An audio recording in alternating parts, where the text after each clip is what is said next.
endless long reads. Another day, another Dark Tower story you have probably not heard before. Well, so far we have walked with Roland Deschain as he becomes the fabled gunslinger and followed him in his never-ending search for the Dark Tower. At the end of it all, he caught up to the Man in Black and drew 3 cards referring to 3 new members who will join Roland in his quest to find the Dark Tower. This series tells the story of Roland's new quartet members, Eddie Dean, Susanna, and lastly, Jake Chambers, who is now living a second tormented life thanks to a change in timeline. So gear up as we learn how Ka, or Destiny, often played a cruel yet crucial role in shaping these gunslingers to be Roland's latest companions. And now let's begin. The Prisoner. Chapter 1. Eddie's First Memory. A man in a trench coat and a hat walks the streets. He puts up a poster for a lost puppy named Eddie. The pup is 2 years old and answers to the call, Dino. The man draws a hopscotch board on the street and leaves quietly. A few hours later, children appear on the street to play, including Eddie Dean. Now, Eddie Dean is one of the members of Roland's second quartet as per Stephen King's original story. This comic book offers a look into Eddie's perspective and what his life was like before he met the gunslinger Roland, or became one himself. Eddie begins his story in 1964 when he was just a 2-year-old boy.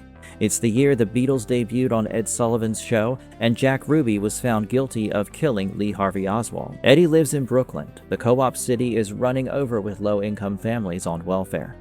Eddie lives with his mom, older brother Henry, and elder sister Gloria. The scene opens on Gloria and 2 other girls playing hopscotch, while Eddie and his big brother Henry sit on the stairway. Henry is 10 years old, and to the thumb-sucking toddler, he is the world. Eddie is further playing with cowboy action figures, which are rather iconic and uncanny, as he gets sucked into a Western world a few years later. Somewhat nearby, a man argues with someone called Jack. Jack Andaloni is one of Balazar's henchmen, and Balazar has sent Jack on an errand as per the demands of his own boss. As the 2 men sit in a car, the driver becomes agitated. He takes a few swigs of booze and worries about the impending task. The driver is surprised that Balazar has a boss, and a real sick one at that. That's what Frank, the driver, is supposed to do, involving hurting a kid. That's not what Frank had signed up for. However, things like that never matter when you work for the mob, right? Anyway, Jack refuses to listen to any more of Frank's whining and leaves him to do the job. Meanwhile, Eddie and his siblings are still playing in the streets. Henry was singing to himself while Eddie was having a shootout between his dolls, Johnny Bronco and Sam Sidewinder. Henry takes Sam Sidewinder and starts playing with his little brother. He pretends to use cannon against his brother's gun, and Eddie starts tearing up. Henry tries to explain that Johnny Bronco is not really dead and they were just playing make-believe, but that doesn't matter to little Eddie. The boys are visited by Tommy, one of Henry's friends. Tommy likes the toys, as he mentions that anything made by North Central Positronics is automatically cool. Tommy mentions how one of their friend's brothers can get them into Majestic for free, and the older boys decide it's time they catch up with Clint Eastwood's later Western movie. Mrs. Dean comes out of the door and Henry asks her if he could go to the movies, but Mrs. Dean points out that she has already given him 2 weeks of allowance. Henry insists it's free, but Mrs. Dean is still worried about who will watch Eddie and Gloria while she's at the market. Gloria claims that she doesn't need Henry watching over her, while Henry claims to have cleaned up his room. So Mrs. Dean is left with no choice but to let her eldest go to the movies. Mrs. Dean asks Gloria to look after little Eddie for 10 minutes while she runs to the store. On the other hand, Eddie insists on joining her elder brother for the movies, and Henry convinces Eddie to stay back by offering him his larchies and promises to play cowboys when he gets back. As Henry and Tommy are about to leave, Mrs. Dean suddenly spots Henry carrying cigarettes, much to Henry's embarrassment. She demands the cigarettes, which turn out to be candies. Mrs. Dean finally leaves, asking Gloria to let Eddie play with her. However, Gloria has no intention of letting Eddie play as she passes the pebble to her friend. Eddie gets angry and kicks Gloria's doll, Dee Dee, into the middle of the hopscotch drawing. This is the moment everything slowed down. Eddie remembers Gloria picking up her doll and him taking advantage of her distraction to place the rock on the square instead of tossing it. It only got Gloria madder, and in her fury she pushes Eddie aside and fails to notice the car approaching them. Her eyes grow wide as she notices the car in her final moments. The doll suffers a similar fate as he gets brutally broken. Eddie recalls his sister's death as his first memory. He also mentions knowing a guy whose first memory was pain from running high fevers as his parents tried to take care of him, and of a girl who remembers sitting in the back seat of her parents' station wagon. Coming back to Eddie's memory, what he truly remembers is the sobbing of the man on the wheel. The car has crashed into a wired wall, and "I'm sorry, I'm so sorry" were ironically the last words the man uttered before he breathed his last. Eddie recalls how the neighbors came running from every direction and screaming while he stood clueless as to what had happened. The concept of death is obviously too much for a 2-year-old to grasp. Although Eddie played shootouts with his toys, he had no idea that real death is permanent. So Eddie waited for Gloria to stand up and brush herself off, and was confused when his mom shrieked Gloria's name, but she didn't answer. Mrs. Dean picked up Gloria and started crying, while Eddie stood still sucking his thumb and holding the cowboy toy, whereas Gloria's doll and Sam's Sidewinder lay abandoned on the streets. Elsewhere, Jack visits a shady restaurant called the Dixie Pig to meet Balazar's boss. The inhumane-looking manager shows him inside. The patrons in the restaurant have pale skin, blood-red eyes, and monstrous teeth. One of them asks Jack to taste, but Jack is not really interested in eating the little human legs. Jack claims to be a vegetarian and moves on. Jack finally comes upon the mysterious man behind the scene and sits in front of him. The man in the shadows recommends ribs, but Jack is not interested. The boss ignores him and orders two. He tells Jack about Fiji Island, where human flesh is a delicacy known as bakolo, or long pig. Apparently, human beings taste like pork. Jack gets uncomfortable with all the cannibalism and wants to get down to business. The man in the shadows obliges and asks Jack to report on the task he was sent for. With an apologetic face, Jack reports that the boy lives because Frank accidentally killed his sister and died of his own injury. The ribs are served, and Jack wonders if it's human, to which the man calls him ridiculous. Jack confesses that, like Frank, he didn't like the job. He asks, "What's the need to kill an innocent child?" However, as the man with the demonic restaurant replies, it was not really the boy who needed to be eliminated, but the man he would grow into. Of course, an older Eddie Dean will prove to be a menace to the Man in Black. Balazar's unknown boss turns out to be the Man in Black himself, now carrying a more demonic appearance, but closely resembling Sam's Sidewinder, the toy Eddie has been playing with. The Man in Black's first attempt to eliminate Eddie might have failed, but there are other ways he can stop Eddie, because there's more than one way to thwart Ka. Chapter 2. Growing Pains. It's summer 1970, New York, 6 years after the not-so-accidental death of Gloria Dean. The issue begins with a direct view of the Leaning Tower, a bar that's actually the lair of mob boss Balazar. The mob boss builds a house of cards as he argues with one of his cronies, Mick. Mick wants to make a deal with Balazar to sell his stolen liquor, but Balazar is not interested. Mick angrily destroys the house of cards stacks, and Balazar simply shoots him dead. Balazar asks his men, Simi and Alexander, to get rid of the body and place him where chickens or ducks can shit on him. He calls Jack and Delaney and asks about the progress on securing a property at 46th Street and 2nd Avenue. Jack informs that it's well underway, except for the fact that ground landlord Calvin Tower doesn't want to sell his shop, Tom and Jerry's Artistic Deli. He considers the deli lucky and dreams that it's actually a field of roses. My best guess is that Calvin Tower dreams of a rose field surrounding the Dark Tower in Endworld. Balazar orders Jack to make sure that Tower sells the property. Their client Sombra and North Central Positronics demand it. Jack asks why the companies are so interested in the rundown deli, and so Balazar answers. He explains that the universe is much like the Tower of Cards, a single structure holding several other universes, all of which are manifested through the Dark Tower. Balazar recalls that his mother said that the Holy Trinity of the Father, the Son, and the Holy Ghost could be God all at once. So, a deli could be the center of the universe, or a portal. Balazar finishes his explanation by asking about Walter O'Dim, the liaison with Sombra Corporation. Jack immediately shares his dislike for the guy, who asks them to kill children, but Balazar assures him it's only special children who exist in many worlds. As for the Deans, life has moved on. Mrs. Dean works as a waitress and barely has time to cook breakfast for her sons. She wakes them up, asks them to have breakfast, and worries about their education. Henry is failing classes and attending summer school. Henry and Eddie indulge in brotherly banter, playing with food, but Mrs. Dean barely has the patience to deal with their antics. She cleans up Eddie and asks him to be good to his older brother, who is apparently sacrificing his summer in looking after Eddie. As Mrs. Dean leaves for work, Eddie gets down to reading King Arthur, whereas Henry switches on the TV to watch a daily soap. It's a regular day for the brothers as they snipe at each other for reading Tolkien or watching a soap opera. It leads to a wrestling match, and Eddie loses because he is smaller. The brothers soon make up and Henry decides to get some comic books from Dolly's. He asks if Eddie wants to join and Eddie agrees. They walk by Brooklyn Avenue with Eddie struggling to keep up with his brother. As they talk about computers being a big thing in the future, someone keeps an eye on them. Henry disagrees with Eddie about computers being all that in the future and feels it will drive one to a financial cliff. The man keeping a watch on them deliberately leaves the car and walks away. The man smirks as Henry notices the car. Henry asks Eddie if he is tired of walking as he suddenly gets inspired to take the car for a ride. However, when Eddie looks at the car, he feels that it's staring back. The car appeared as a monster to Eddie, but he couldn't form the words to explain it to Henry, who just assumed that Eddie was being a chicken. Henry forces Eddie into the car and tells him to stop complaining. However, Eddie insists it's a bad car and starts crying. Meanwhile, Henry barely misses running over a man and speeds through the road. They ride past a cop and unfortunately the cop doesn't notice them speeding. Eddie lies to Henry about it, hoping Henry will stop in fear of being caught. However, instead of stopping, Henry takes a side street and almost knocks down a truck again.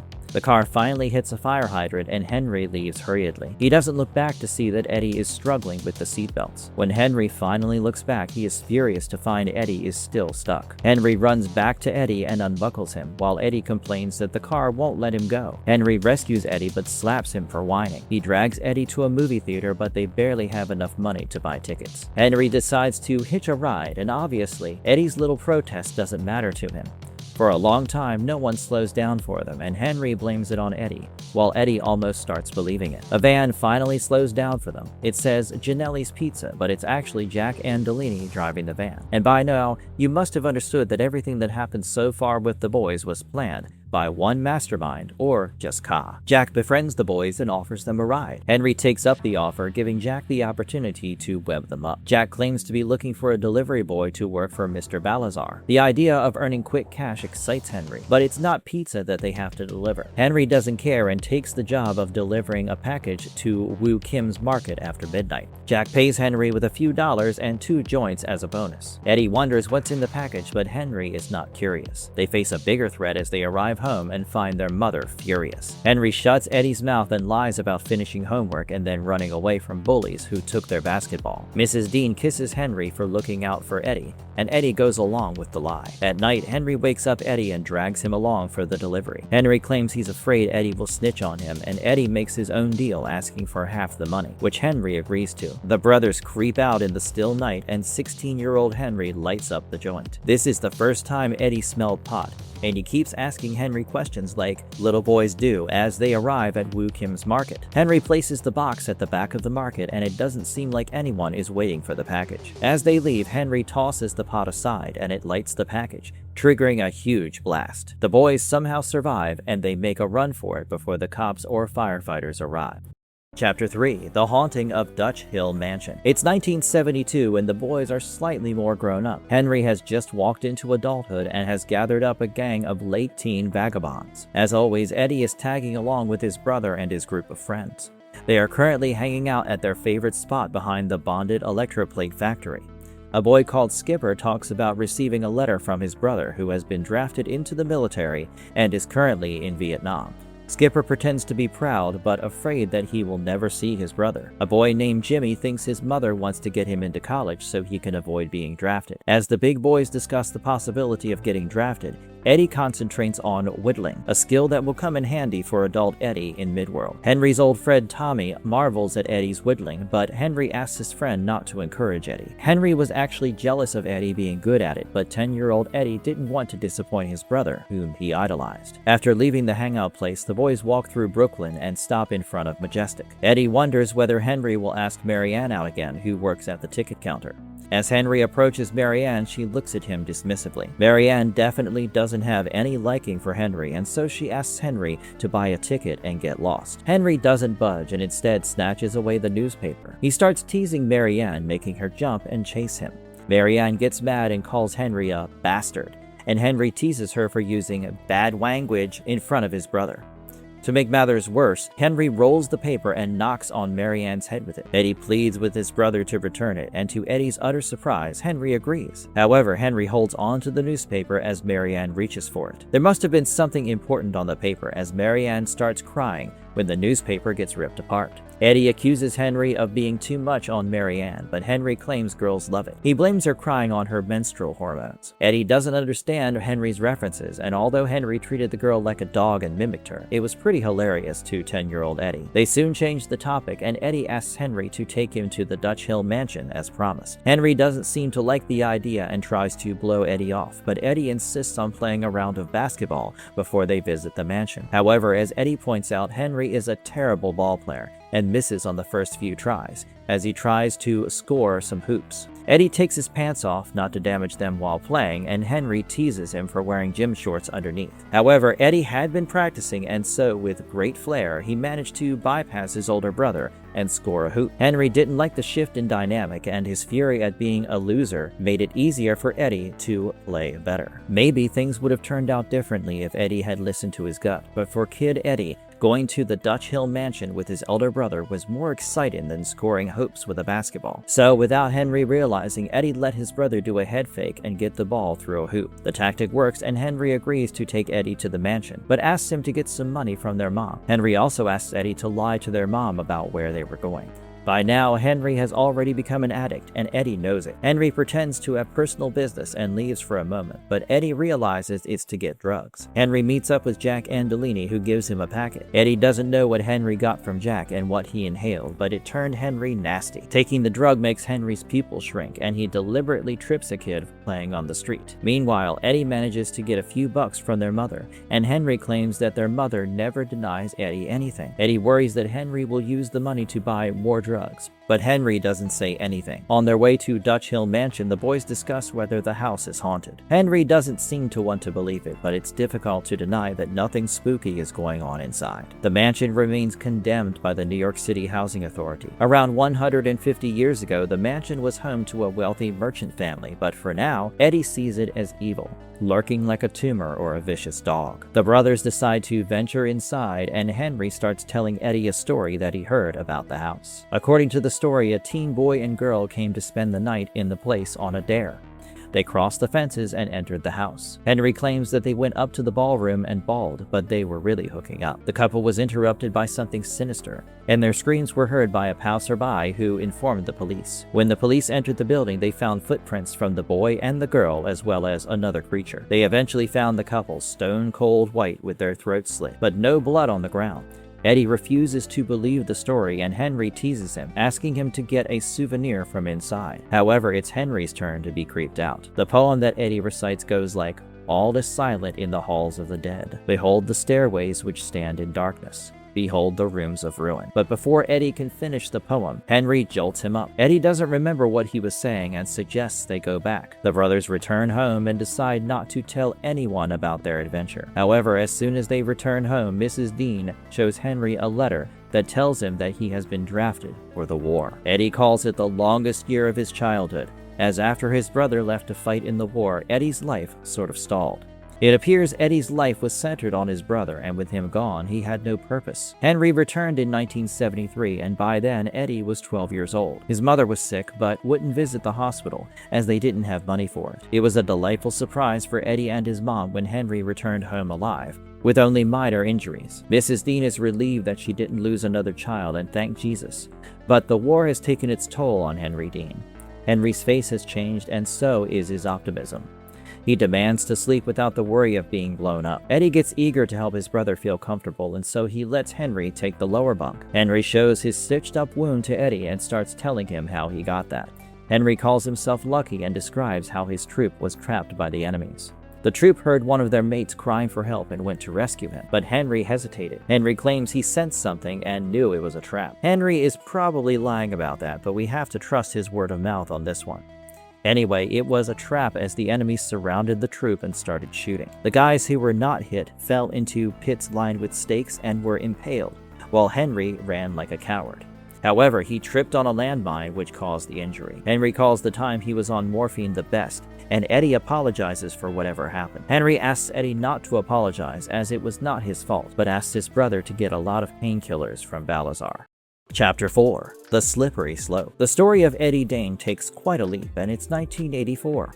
Henry and Eddie are now of equal height and they have just buried their mother. As Eddie looks at his mother's picture, he thinks back to how his mother was so proud of Henry for fighting in the war, but never proud of him. Henry tells Eddie that he will move to their mom's old bedroom. Henry refuses to take Eddie's help, and Eddie finds it curious that his brother is so anxious to move into their mom's room.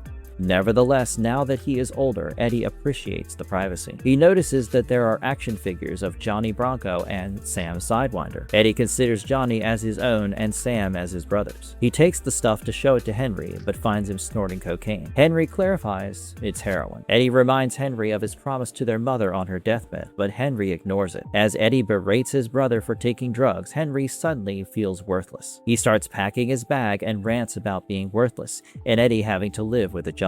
As tears roll down Henry's face, he asks Eddie to get married, live a good life, and tell them that Henry sacrificed his life so Eddie and their mom could live a good life. Emotional manipulation or not, it does the trick, and Eddie asks Henry not to leave. Eddie comes out of their apartment in his shorts and vest to stop his elder brother from leaving. As the brothers bicker in the corridor, and as a result, Mrs. McGursky, the fat lady, comes out angry. She threatens to call the police and asks Eddie to get dressed. She slams the door as the boys quiet down. The brothers laugh off the incident, and Eddie decides to order some pizza. 6 months later, Eddie has given up on changing Henry and instead joined him. Anything to keep his brother by his side, right? Just as the Man in Black and Balazar have wanted, Henry has got Eddie hooked on drugs, which kind of lowers his chances of being the gunslinger he is meant to be. Henry makes a special joint and forces Eddie to smoke it, but Eddie coughs it up and throws up. Henry calls his brother lame and asks him to meet the man who can help him not barf up the heroin. Eddie asks if the man works for Balazar, but Henry confesses that it's someone else, as he owes Balazar quite a sum of money. The man turns out to be Walter O'Dim, the many incarnations of the Man in Black, and he greets Eddie like an old friend. The story takes another leap of 3 years, and Walter has helped Eddie avoid puking out the drugs, but he is still not a regular junkie like Henry. The next day, after he returns from the market, Eddie spots blood on the cat food. He gets scared and rushes to Henry's room, only to find him dozing off. Henry's condition has deteriorated, and he looks completely malnourished. Eddie asks him about the cut, but Henry can't remember cutting himself with the can opener. An exasperated Eddie pleads with Henry to pull himself together. To Eddie, it seems Henry is looking for a way to die, and he asks Henry to quit it. Henry replies with an okay, but barely registers what Eddie is saying. Eddie serves him burgers and fries for dinner. Henry informs Eddie that Balazar has agreed to cut him off, while Walter has disappeared. However, on the top side, Balazar has ordered Henry to go to Nassau for a coke run. Eddie finds the idea baffling, as Henry will never clear customs with his junkie appearance. So, after Henry falls asleep, Eddie stomps off to the Leaning Tower and heads straight for the restricted zone. Balazar's henchmen stop him, but apparently Balazar knew that Eddie would come. Eddie argues with Balazar about Henry's drug run job, and Balazar offers Eddie the job. The mob boss clarifies they would not only clear Henry's debt, but also provide a lump sum amount that would help them retire. Balazar also promises paid rehab for the two brothers. The idea softens Eddie, and Balazar tells him that he will fly first class and stay in a 4-star resort in the Bahamas. There, a nice man will give him enough heroin to enjoy the weekend, and on Sunday, he will deliver cocaine in exchange for a key to a safe deposit box. Eddie will fly out on Monday, and that will be it. Eddie asks what will happen if he gets caught, and Balazar tells him he will have to serve 10 years in prison. Eddie returns home to tell Henry about the deal he has made with Balazar. Henry was still dozing in the armchair, but woke up to the news. He suggests eating steaks at Sparks once Eddie gets back. If I get back, wonders Eddie as he sits beside his brother. Henry starts dozing off again as he tells Eddie about his dream. In that dream, they were kids again, walking hand in hand. Soon, Eddie left, but his flight was coach, not first class. and the hotel was poor. Even the man who was meant to give him the drugs tried to threaten Eddie with a gun. If you look closely, you'll see that Eddie carries his Johnny Bronco toy everywhere. Eddie threatens the man about Balazar cutting him up, and the man finally delivers. After the man leaves, Eddie heats up the cocaine and injects it into his thigh. As Eddie gets high and falls unconscious, he dreams of the Man in Black and Roland Deschain, the gunslinger. However, they appear to him as Sam Sidewinder and Johnny Bronco. The scene from when the Man in Black drew the cards plays out. 3 is the number of your fate. 3 is the mystic. 3 stands at the heart of the mantra, says Walter. The artwork has drastically changed from the Dark Tower, the Gunslinger. It is because a new rotating artistic team is employed that does not feature Richard Isanove. So the same scene looks different in this one. Walter shows the prisoner tarot card, but the image is of Eddie with a baboon on his back. First the prisoner, he stands on the brink of robbery and murder. A demon has infested him. Its name is heroin, says the man. Eddie dreams of the oracle succubus and her prophecy to Roland. He dreams of the demon's jawbone and the card that falls into the ocean. Monstrous lobsters emerge from the ocean. Da chum, da chalk, says the lobstrosities, and that's when Eddie wakes up to the sound of a knock. It turns out to be William Wilson, Balazar's wardrobe master. Wilson tailors a shirt for Eddie to hide the package, and soon he is back on the flight, but this time it's business class. Eddie's head still throbs from the cocaine dose, and he calls the stewardess for a glass of gin and tonic. Eddie checks out the menu, and the image of a lobster makes him want to throw up. Eddie rushes to the lavatory and throws up. He washes his face, and that's when he notices another door opens up. It says, "The prisoner." Through the door, Eddie looks at the gray beach with the lobstrosities and freaks out.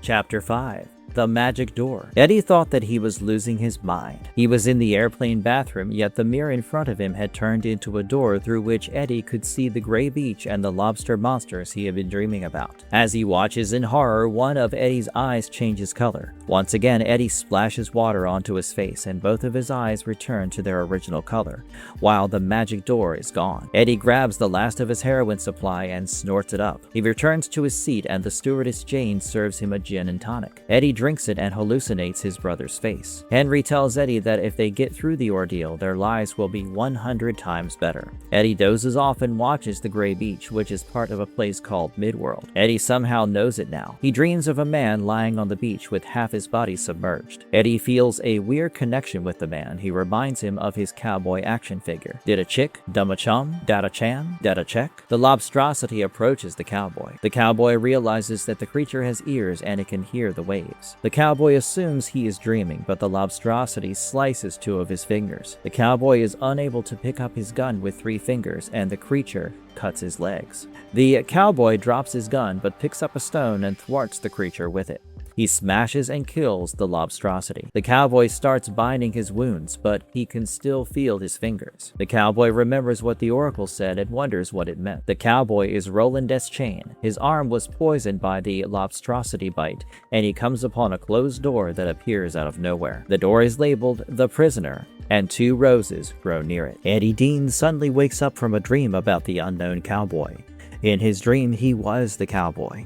Eddie looks at his fingers, and they are back. Of course they are. It was a dream. It was, and Eddie again dozes off. However, he opens his eyes again, and this time they are blue. Jane approaches him, asking if he needs anything, but Eddie Dean is now possessed by the gunslinger from Midworld, Roland Deschain. He tries to remember words that mean something on Earth and manages to ask for a sandwich. Jane answers that they have a tuna fish sandwich, and the possessed Eddie asks if it is dead. Jane leaves with the order, and Roland takes a look at the clouds outside from the plane's window. He wonders if the plane is some kind of sky carriage. Jane brings Roland a sandwich, but they are out of tuna. "Thank you, Sai," Roland says in Midworldian language. Roland notes that the body he possesses doesn't need sustenance, but his real body on the beach requires it. With some kind of magic, Roland transfers the food to his real body in Midworld. He drops one side of the bun on the sand, but eats it anyway. Meanwhile, Jane wonders about the peculiar passenger she just served. His eyes change color. I didn't imagine it. She remembers her time in flight school, where the instructor told them to deal with potential terrorists by never ignoring their suspicions. While Jane is lost in thought, the other stewardess, Susie, arrives and asks her to announce that they are beginning to descend. Susie looks at Jane's pale face and asks what's going on. Jane tells Susie about the weird guy in C3A. The girls decide to sit shotgun by the exit door and pour hot coffee on the guy if he tries anything suspicious. Jane and Susie closely watch as Eddie leans over to pick something up from his bag. Jane imagines a gun, but it only turns out to be his passport bag. Jane feels like a fool, but Susie assures her that she is not. Susie has noticed the odd bulge inside Eddie's shirt, and now she knows that he is carrying drugs. Susie asks Jane to notify the captain while the plane taxis. As if on intuition, Eddie realizes something is wrong. He notices the flight attendant staring at him and forces a smile. As Jane gets up, Eddie gets more cautious. And then he hears Roland's voice. "Listen to me, prisoner. Let your face show nothing which might further rouse the suspicions of those army women." Eddie's two eyes now have different colors, one belonging to him and another to Roland. Eddie freaks out as he hears Roland's voice in his head. The voice asks him to calm down. As Roland looks through the magic door, he can see everything that Eddie sees. He tells Eddie that he is another person. Roland doesn't know what flight attendants and pilots are, so he refers to them as army women and a driver. Obviously, he doesn't know what clearing customs means either. Roland alerts Eddie about the attendants informing their captain about the drugs and that the drivers will tell the priests who performed the ceremony. "Ceremony?" asks Eddie. "The cleaning of customs," answers Roland. Eddie finally believes Roland and does as he is told. As people start to disembark, the pilot looks at Eddie with suspicion. Roland orders Eddie to use the bathroom. As Eddie goes to the bathroom, a pilot insists that he needs to disembark. The captain pursues Eddie to the lavatory, but Eddie manages to get inside and shut the door. The captain knocks from the outside, and Eddie fears they will unlock it. However, Roland asks Eddie to turn around, and as he does, Eddie sees the magic door to Midworld once again. This time, he can hear the waves and smell the salt. Outside, the captain threatens to call the authorities. Eddie Dean now has two choices, or rather, two doors. One that leads him to his old life and probably prison, while the other leads to a life he has no idea of. Roland makes it simple for Eddie and tells him that if he goes through the lavatory door, his life will end, and so will Roland's. Eddie decides to save both lives. He apologizes to Henry, jumps through the magic door, and falls headfirst into the sand. As he looks up, Eddie finds Johnny Bronco standing in front of him. "Are you a ghost?" Eddie asks. "Not yet," the cowboy answers, and orders Eddie to get rid of his drug. He tells Eddie that Ka has selected him to join the quest, even if he is a useless weed eater. The drug-addled Eddie asserts that he is not useless and asks if the cowboy has any weed. Eddie assumes he is hallucinating due to the heroin, but Roland assures him he is not. Roland doesn't want to waste any more time, as he asks Eddie to get rid of the drug, pass the customs, and return with medicine for him. "From then on, Ka will guide us," says Roland. "Ka. That's swell. What is that, half of Ka?" Eddie asks. Roland tells Eddie that Ka is fate, and it wants me to join you on your quest. "Which would be?" asks Eddie. The answer is simple. Save the Dark Tower, which is the nexus of all worlds, and if it falls, both Eddie and Roland's reality will be obliterated from existence. "Do you have a name?" asks Eddie. "I am Roland, the Gunslinger," answers the cowboy. "Huh, I like Johnny Bronco better," replies Eddie, but so does the Gunslinger. House of Cards. Chapter 1. The Ceremony of Customs. Our story starts off at Midworld. Eddie Dean has just jumped through the magical door marked The Prisoner, and is now face to face with Gunslinger Roland Deschain. Eddie looks at Roland's dire condition and wonders how he is even alive. Eddie ponders how Roland needs immediate medical attention, but Roland has more important things on his mind. He probes our boy Eddie to get rid of the drugs so that he can go back and pass the ritual of customs. Eddie takes off his shirt and reveals that his entire torso is taped to keep the packet of drugs safe. He asks Roland for a knife to remove the tape, and Roland hands Eddie his satchel. Eddie notices that Roland is missing 2 fingers and has blood poisoning. Roland ignores Eddie's concern and urges him to get the knife and get going. Eddie admires the beautiful carving on the knife, which is one of the few things Roland took from Gilead. Roland smacks Eddie on his head to remind him that he still needs to get back. They can hear the banging on the lavatory door and the captain screaming, asking Eddie to get out. It's definitely too much for Eddie to take in, and he inquires about the place. Roland explains it's Midworld, which is literally falling apart, and it's his duty to save it. Now, as Roland insists, Eddie cuts the tape off his chest. Back on Earth, the customs agents have joined the pilots and the attendants outside the plane's lavatory. The captain demands that Eddie deplanes and gets furious. The agents ask the captain to chill as Eddie won't be able to flush all the drugs, and even if he does, the DEA would find it in the tanks. The officer asks the captain to get the other passengers off the plane, which is rather necessary as they look at the pilots and the officers with bewilderment. The captain asks the stewardess to escort the passengers out of the plane, but Susie and Jane demand to stay behind because they were the ones who noticed the so-called drug mule. The captain gives in and is reassured when the gate agents turn up. He plans on busting through the door once the last passenger is out. You might wonder why the captain has got so worked up about Eddie, but there's no covert reason. An old lady stalls and asks Jane about the carousel where she can pick up the luggage. Jane tells the lady that the agent will let her know, but she insists that the last time the agents didn't know. However, the captain doesn't have patience for the lady and he orders her to get off the plane. The old lady gets upset at the captain and retorts. Meanwhile, Eddie cuts himself while trying to get rid of the tapes and asks Roland to do it for him. Eddie notices that Roland's hand is shaking and that he is running a fever, but Roland remains unbothered. Eddie recalls that withdrawal feels similar. As Roland takes the knife in his left hand, Eddie asks if he is left-handed. Roland replies with a no, and Eddie closes his eyes with a grimace. However, Roland cuts the tape without drawing blood, and Eddie pulls it off. Roland points out that Eddie doesn't have any chest hair, so it shouldn't really hurt him.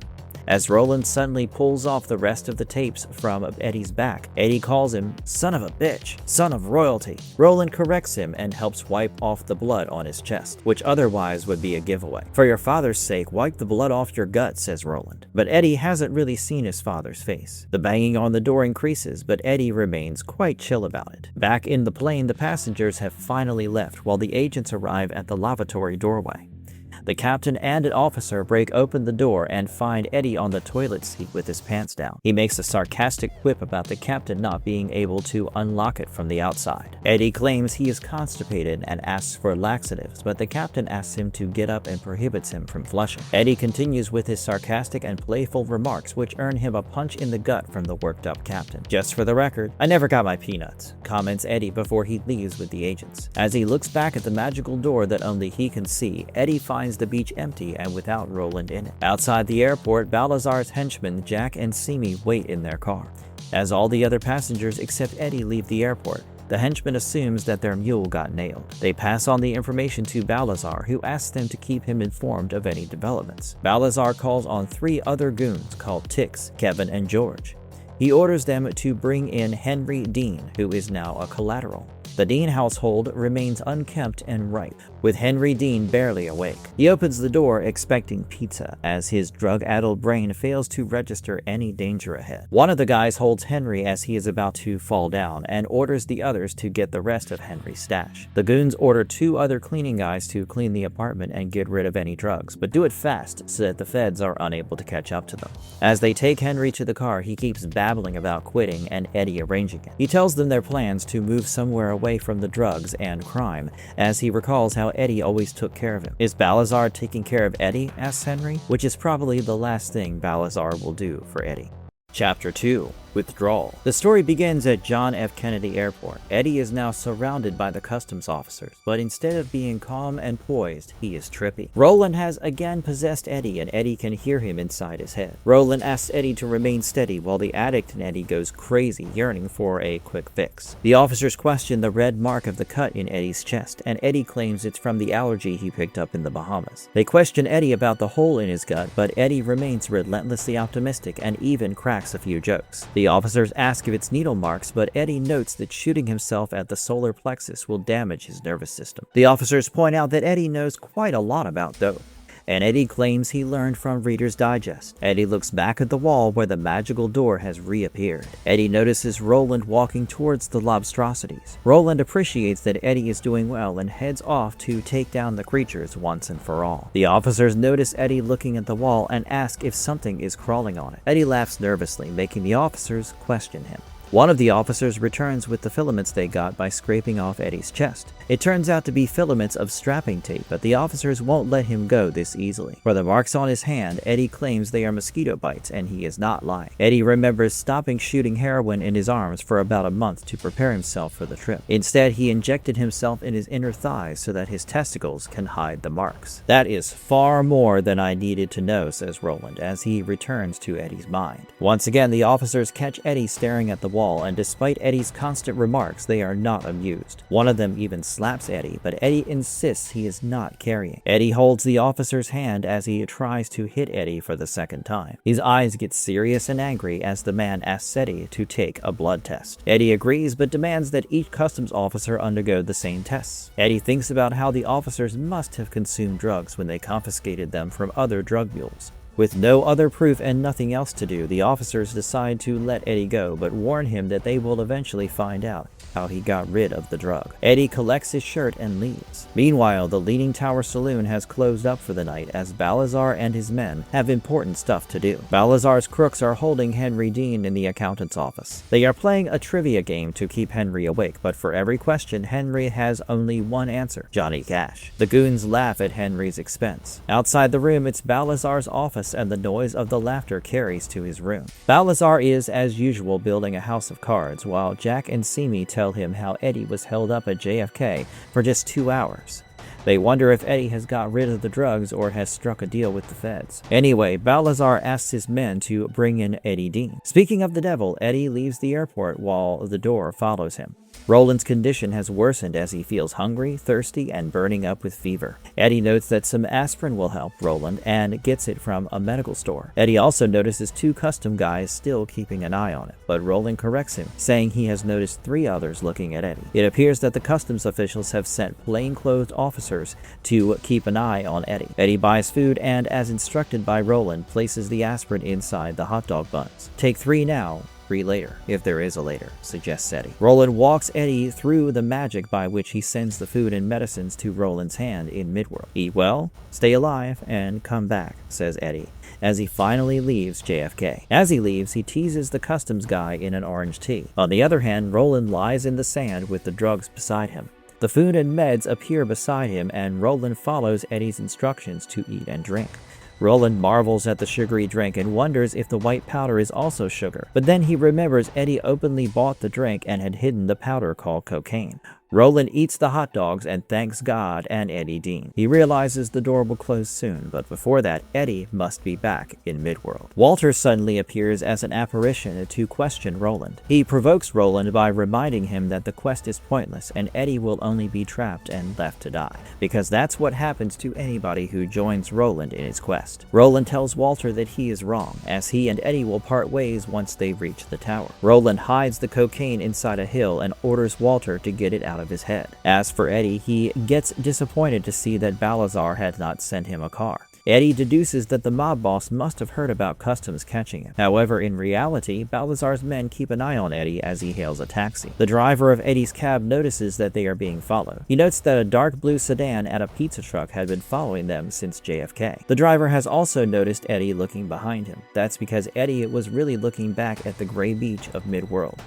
The driver drops Eddie in front of his Brooklyn building, and Eddie notices the blue sedan, but before he can do anything about it, the pizza van stops in front of him. It's the same pizza truck that Jack has been using to trap the boys since they were young. Jack and another guy ask Eddie to hop in as Balazar wants to know about his goods. Eddie assures them that the goods are safe and he needs to get home first to change his clothes and meet Henry. Obviously, he was also looking forward to getting a fix, but the crooks informed Eddie that his apartment had been scrubbed clean. They tell him that Balazar is afraid the feds might be onto Eddie, so he sent a cleaning service to wash the walls and vacuum the carpets. Eddie gets upset upon hearing that Balazar is holding Henry hostage. He reminds them that the deal was not supposed to turn out this way. Eddie argues that he will only honor the deal when Henry returns to his place. However, Jack Andolini proceeds to threaten him. At this point, Eddie doesn't care as he is upset with Balazar for breaking his word. In his anger, Eddie tells a little boy in the street to scram.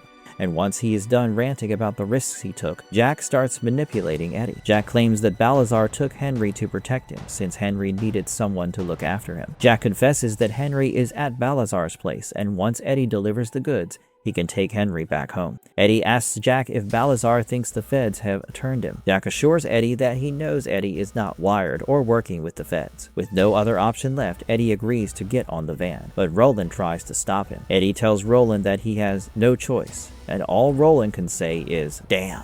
Chapter 3. The Card of Death. "Where's Eddie?" asks Henry as he is forced to play games with Balazar's goons. The goons try to keep him awake and Henry demands a fix. The goons promise a fix if he plays the game, but Henry barely understands what's going on as he becomes a laughingstock for the goons. Simi enters the room and asks the men to quiet down. Meanwhile, Henry keeps demanding a fix and they give him a shot. As for Eddie, he finally arrives at the Leaning Tower and ponders how deluded he was to think he and Henry could walk away from the drug business. On the other hand, Roland takes possession of Eddie and freaks out as he notices the sign on the saloon. As Eddie's eyes turn blue, the guy notices it. The color switches back to Eddie's original brown and the guy abandons the topic. As Roland quiets down in Eddie's head, he wonders if his head will explode if he ever visits the Leaning Tower of Pisa with Roland inside his head. As Jack arrives with Eddie, Balazar orders Simi to keep the boys quiet so that Eddie doesn't know that Henry is in the same building. Simi follows orders and relays them to the crooks.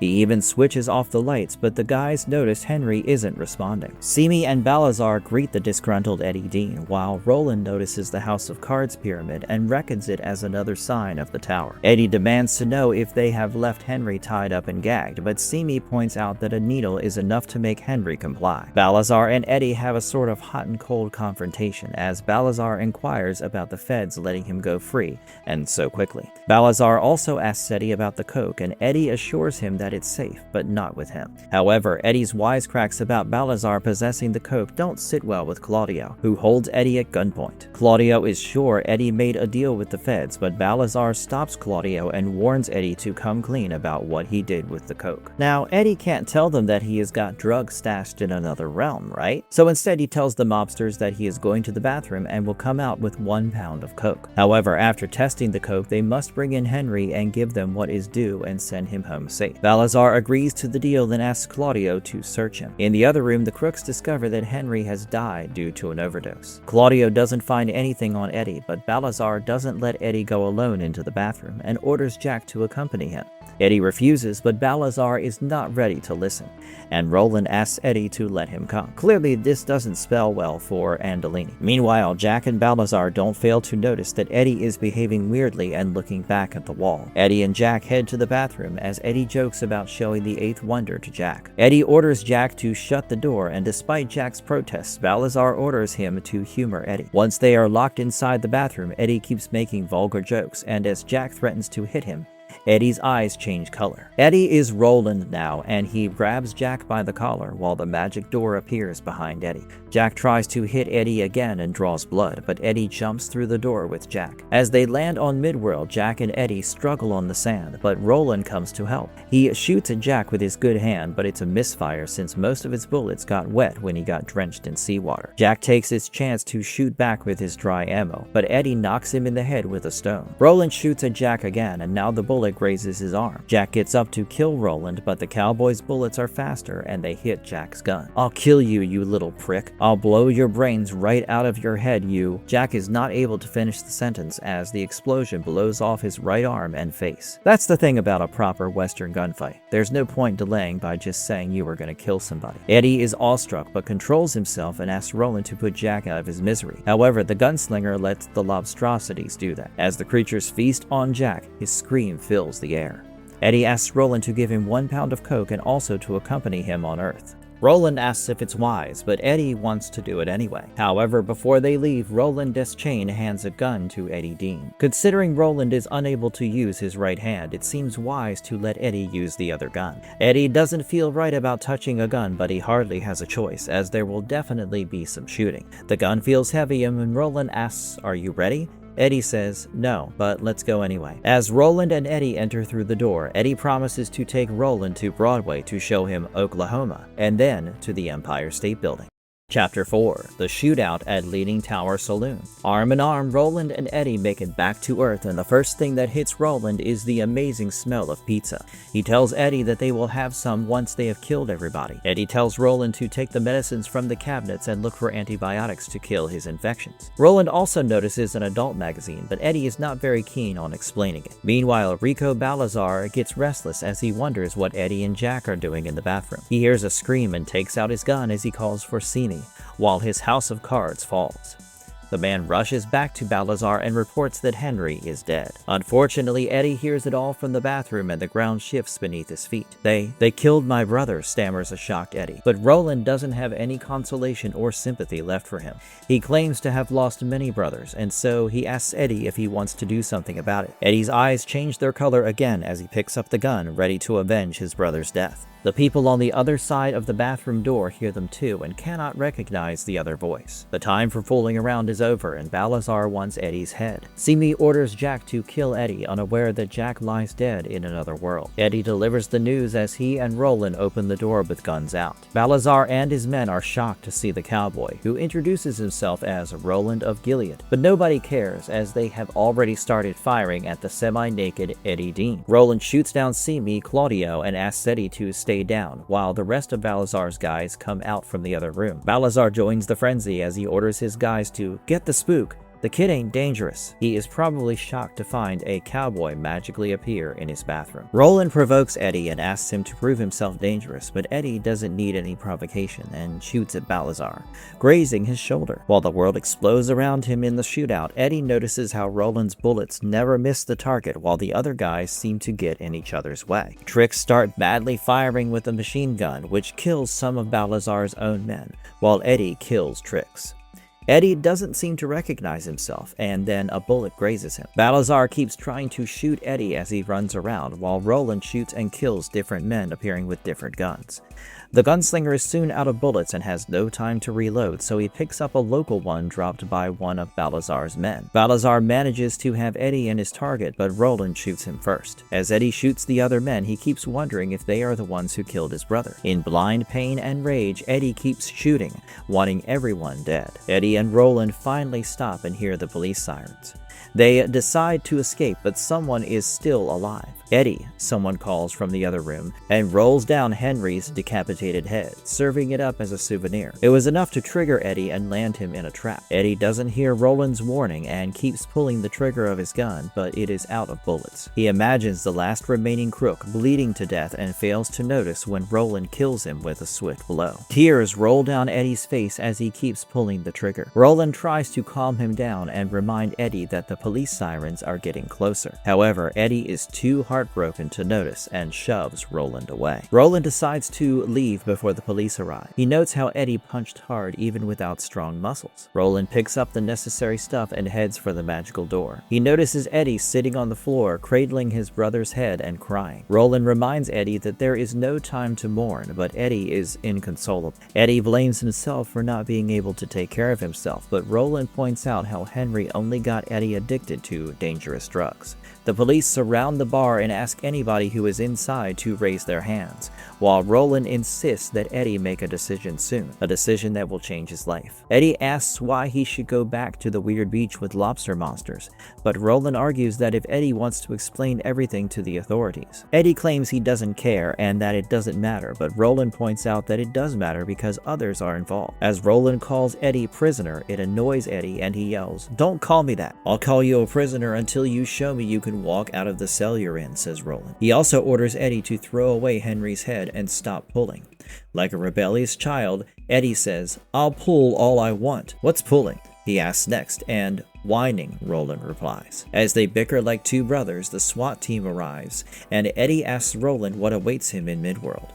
Roland answers as honestly as he can as he claims that Eddie will probably die, but before that, they will see something greater than dreams. the Dark Tower. Eddie kisses Henry's head and lays it on the floor, bidding goodbye and apologizing to his dead brother. Roland helps Eddie get dressed and finds him shoes as his feet are bleeding. The SWAT suddenly fires tear gas, and Roland finds it weird that making each other cry is a strategy to fight in Earth. Eddie and Roland pack up all the medicines and together they jump back to Midworld. Eddie starts to feel withdrawal and the need for a fix, but Roland closes the magic door and gives it a shove so that the door frame falls and the police cannot pursue them. Eddie claims that he still needs the drugs from the old world, but Roland asserts that Eddie certainly doesn't need them.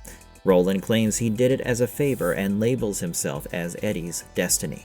Chapter 5. The healing phase. The drug withdrawal is making Eddie Dean feel sick, and there's no way he can get his fix in the weird Midworld. Roland Deschain, the cowboy gunslinger, doesn't seem to care but keeps staring at Eddie, who is driven mad by the sounds of the gulls and the lobstrosities. "I need it, man. I need it," pleads Eddie. "Your need will pass," replies Roland. Roland takes the antibiotics. "Kill or cure. The medicine for me and withdrawal for you," says Roland, as he leaves everything else to fate. Roland notes how they must withstand all the pain, and then the Dark Tower will be theirs. Roland asks Eddie to rest and goes to sleep while holding him.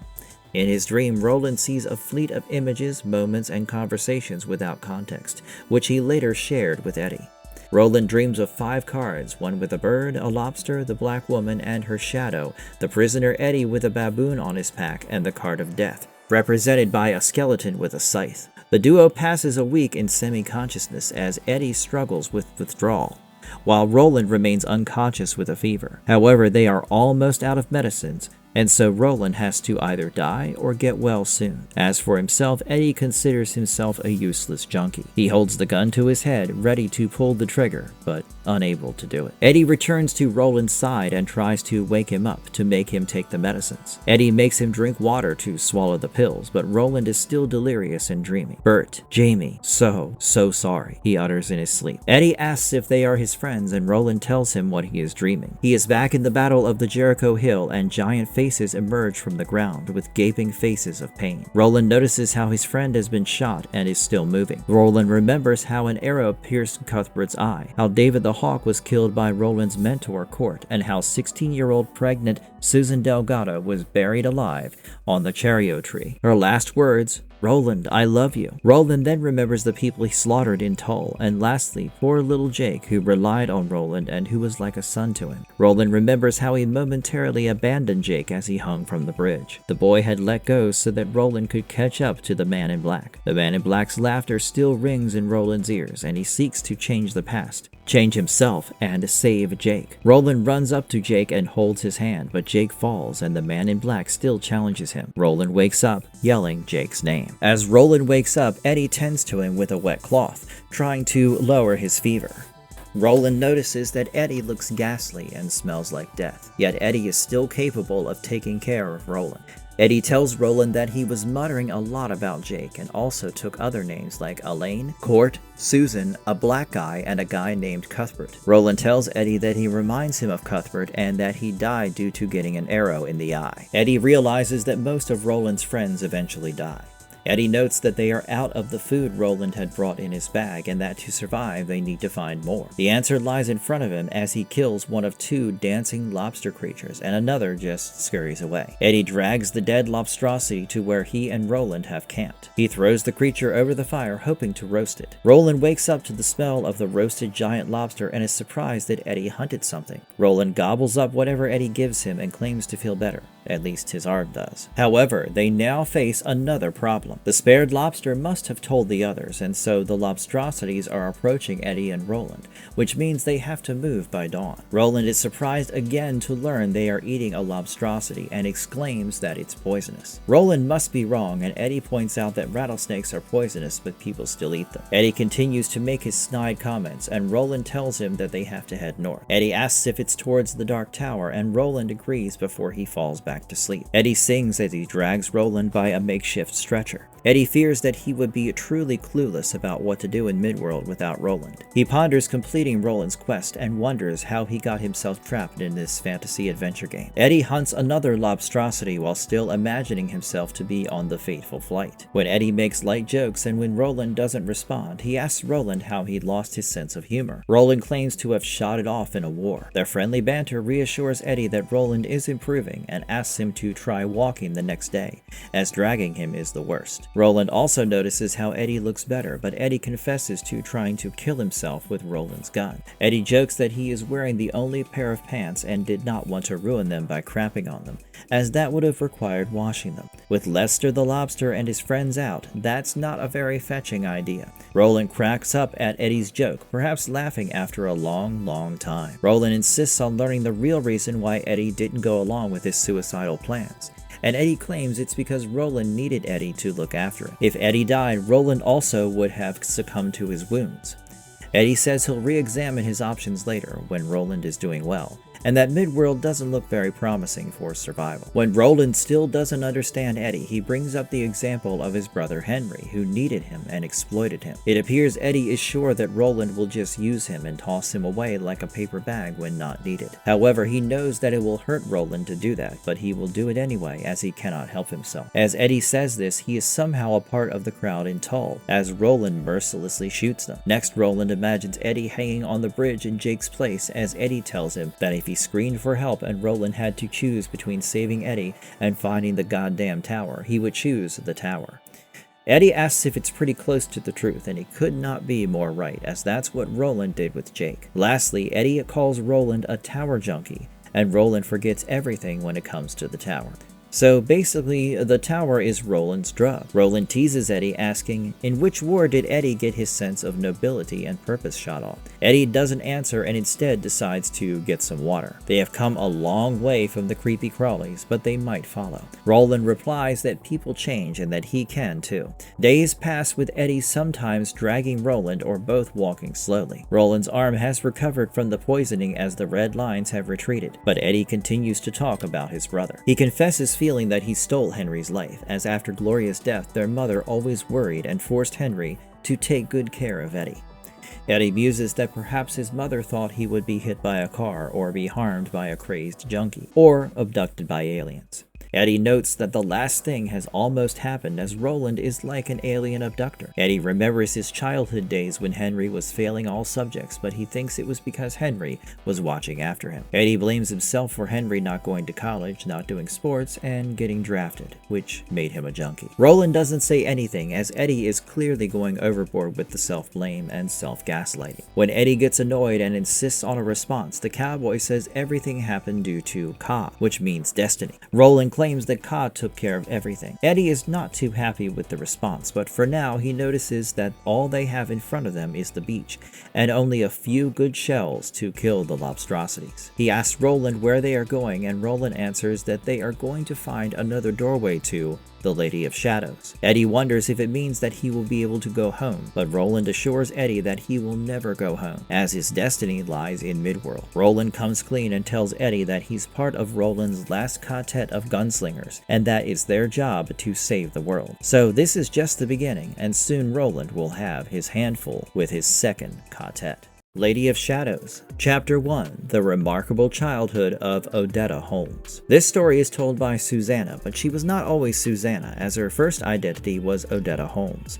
But that's just half of it, as the other half is a nightmare, and Susanna promises to talk about it later. Susanna's story begins with her falling on a train track, and while Odetta is terrified of the oncoming death, the other half is just mad at the train, as she yearns to rip off the non-existent balls of the locomotive. With the train bearing down on Odetta, her life's memories flash before her eyes in snippets. The first memory is at the Greenwich Village Coffee House on August 19th, 1959. Odetta is there with her boyfriend, Ben Green, watching a performer named Dave Van Ronk. Odetta is rich, but she dresses down so no one knows how affluent she is. Odetta and Ben wave goodbye to their friends, but when they are out of earshot, Odetta asks Ben why he looks upset. Ben claims it's because Odetta keeps disappearing, and no one, including her family or chauffeur, knows where she is. Ben assumes Odetta is dating someone else, but Odetta is clueless as to what Ben is talking about. Ben gets more and more more annoyed as it doesn't make sense. He feels like Odetta is two people, which is quite close to the truth. Anyway, at the end of it all, Ben refuses to be jealous and scared, so he calls it quits with Odetta. Well, at least until she comes clean. The stress of the argument and breakup takes a toll on Odetta, and she experiences a headache. She unties her hair and transforms into someone else, someone who is pissed at both Odetta and Ben. As the other half reties her hair, she gets down to the Christopher A. subway and keeps blabbering rude things about Ben. In her second memory, Odetta Holmes is just a baby in 1938 in Mississippi. She is in her mother, Sarah Walker Holmes' arms. Sarah has named Odetta after her hometown in Arkansas. Odetta's dad is a dentist called Dan Holmes. However, Odetta's life has always been charged with racial issues. The day she was born, a local black boy was lynched for flirting with a white woman, and people bought the lynchers free drinks for a month. The Holmeses didn't want their daughter to live in such a world and later moved to New York City. In another memory, it's Christmas Eve 1943, and Odetta is only 5 years old. Despite the racism faced by other people of color, Odetta's Harvard-educated dad has achieved considerable success, as white dentists won't treat black patients and Dan's services were reasonably priced, so his patients are mostly black and poor. That Christmas Eve, it was snowing as little Odetta was decorating with her mom, and Grandma was on the watch.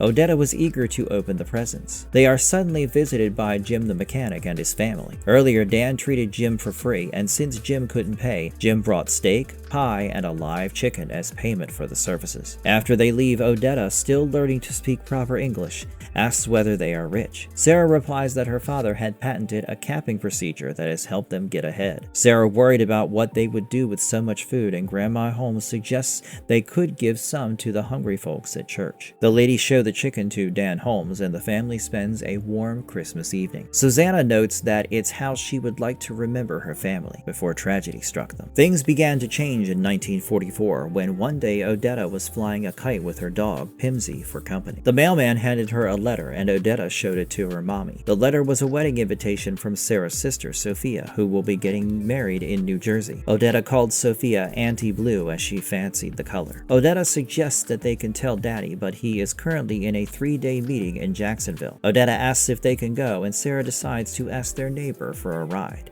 The next-door neighbor, Grayson's, readily agrees to help as Mrs. Grayson has a sister living in Jacksonville.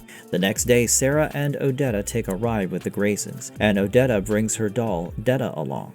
The car travels down a road lined with trees and suddenly comes to a stop at a roadblock caused by a bunch of trees. Mr. Grayson probably sensed trouble when he asked the women to stay inside the car and then remove the branch. However, Mrs. Grayson and Sarah came out to help, but they were suddenly surrounded by hooded supremacists like the Ku Klux Klan.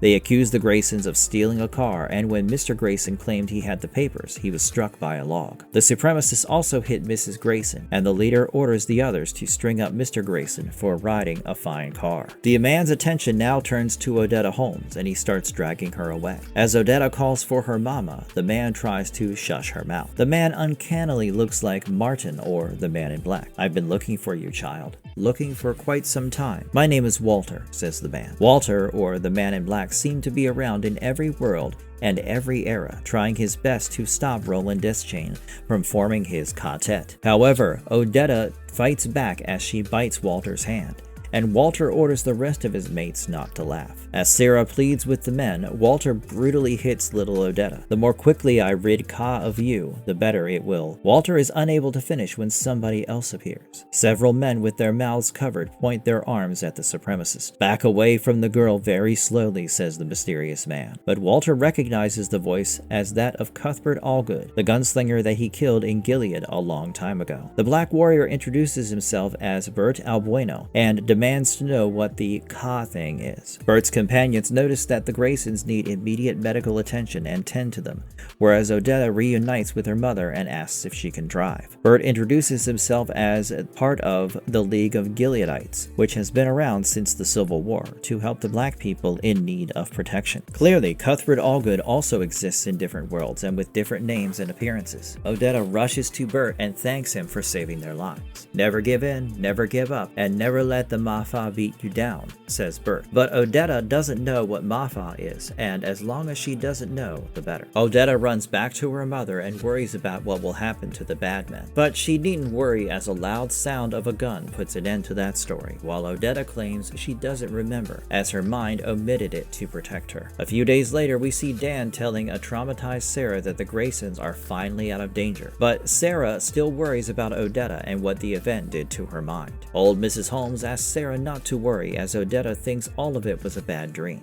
Dan thanks the League of Gileadites, which was apparently formed by a man named John Brown 100 years ago and is still active. Nevertheless, Sarah is still keen to attend her only sister's wedding, so Dan Holmes uses the Green Book to find black-friendly routes for them to travel. However, Sarah is still terrified, as their car is just like the Graysons, so they decide to take the train instead, but have to travel on a Jim Crow car, which has a segregated portion for blacks. The family is further joined by Dan's business partner and Odetta's godfather, Moses Carver, aka Papa Moses. Moses sees off the family and Odetta kisses him goodbye, asking him to take good care of their dog. The ride to Illinois was both dangerous and horrible, as the best seats were reserved for whites, as was the water fountain and the meals served on the train. After Illinois, there were no Jim Crow laws, and the Holmeses were prepared to change trains in Chicago. Dan notices Odetta has placed Detta in a whites-only bench, but Odetta protests that Detta is sitting where she wants to and no Ma-Fas can beat her down. Sarah gets horrified by the language little Odetta uses, but Odetta claims it was Dolly Detta talking. Speaking of trains, Susanna, or Odetta, returns to 1950s New York, when people in the subway sat wherever they wanted while segregation remained in the South. As Odetta stood on the platform thinking about everything, she had no idea that she could be pushed onto the track. However, when she falls, Odetta's mind switches off and her other self awakens. This part of her is so angry and volatile that she doesn't consider the mortal danger, and doesn't realize that it was when her life truly began. However, Susanna can only watch in horror as the events unfold. Chapter 2: The Birth of Detta Walker. It starts with the simple blue and white plate, a for special plate. Susanna, or Odetta, remembers the plate because it was for somebody special on their special day. Odetta hates the plate as it was gifted to Aunt Blue and her new husband by Odetta's parents. Odetta is upset that the plate was given to someone else instead of her. Odetta looks at the plate in cold fury, and when her Uncle Jack thanks Odetta for the plate, she clarifies that it's not from her. Perhaps Odetta's personality had started to change right from the day she met Walter. When Aunt Blue tried to hug her favorite niece, Odetta got confused for a while. In her mind, Odetta seized with rage for not having the fancy plate, with which she could have had the most outstanding tea parties. She would have invited all of her friends, who are basically her toys, but she wouldn't have invited Aunt Blue, who would have just taken the plate.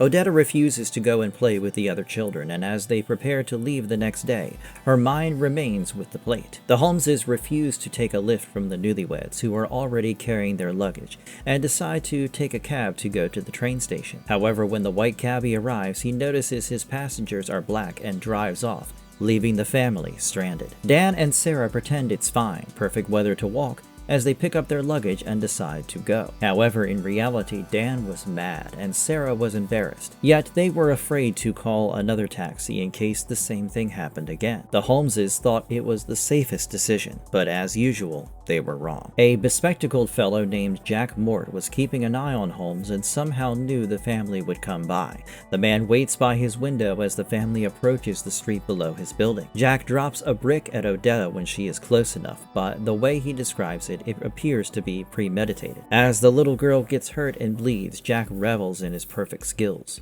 Odetta doesn't understand what happened, as she can hear her mom crying and her father shouting for help. She also hears white people feeling satisfied to see her down, but deep inside her, Detta seethes in fury. Dan claims to have spotted a man in the window, but others, especially the whites and the police, ignore him. They ask him to get an ambulance. Dan tries to follow the culprit but suffers a heart attack. Before we move on, the artwork in this book is significantly different from that in the previous two. The splattered ink effect and the use of watercolor set up a different mood and beautifully display the contending personalities of Odetta and Detta. Later, at a children's hospital in Elizabeth, New Jersey, Odetta seems to be in a coma but speaks in a foreign language that no one understands. It's been 3 days and the doctor confesses that the prognosis for her complete recovery is not good. Dan refuses to believe it, but the doctor asks him to calm down, as his next heart attack might not be minor. Sarah tries to calm him down, and Moses has joined the family in the tough times. The investigating officer Brady arrives to check in on Odetta but mispronounces her name. He reports that the building was quite run down, so what happened to Odetta was an accident. Dan gets furious as there is no one to support his claims, while the officer suggests he must have seen wrong due to the heart attack. Moses handles the situation and asks the officer to leave. Meanwhile, in a Park Avenue apartment in Manhattan, Jack Mort rambles to himself about what he did. He is upset that Odetta is still alive, which is inconsiderate. Jack calls her a don't be and himself a do be. He suddenly hears a knock at the door, which surprises him as no one ever visits him. In front of him lie a dozen newspapers. The stranger visiting Jack Mort turns out to be Walter. He invites himself in and sits on Jack's couch. Walter claims to know all about Jack's murderous sprees, and as Jack pretends to be clueless, Walter gets annoyed. Walter describes how Jack deliberately wore baggy clothes to hide his body type, and with a bandana, he turned the doorknob to the abandoned apartment. He chose a building that had no opposite building, so no witnesses, and when he threw the brick, it was orgasmic. Jack left the building pretending to be drunk, but Dan Holmes had spotted him. "Not exactly your greatest do-be moment," exclaims Walter.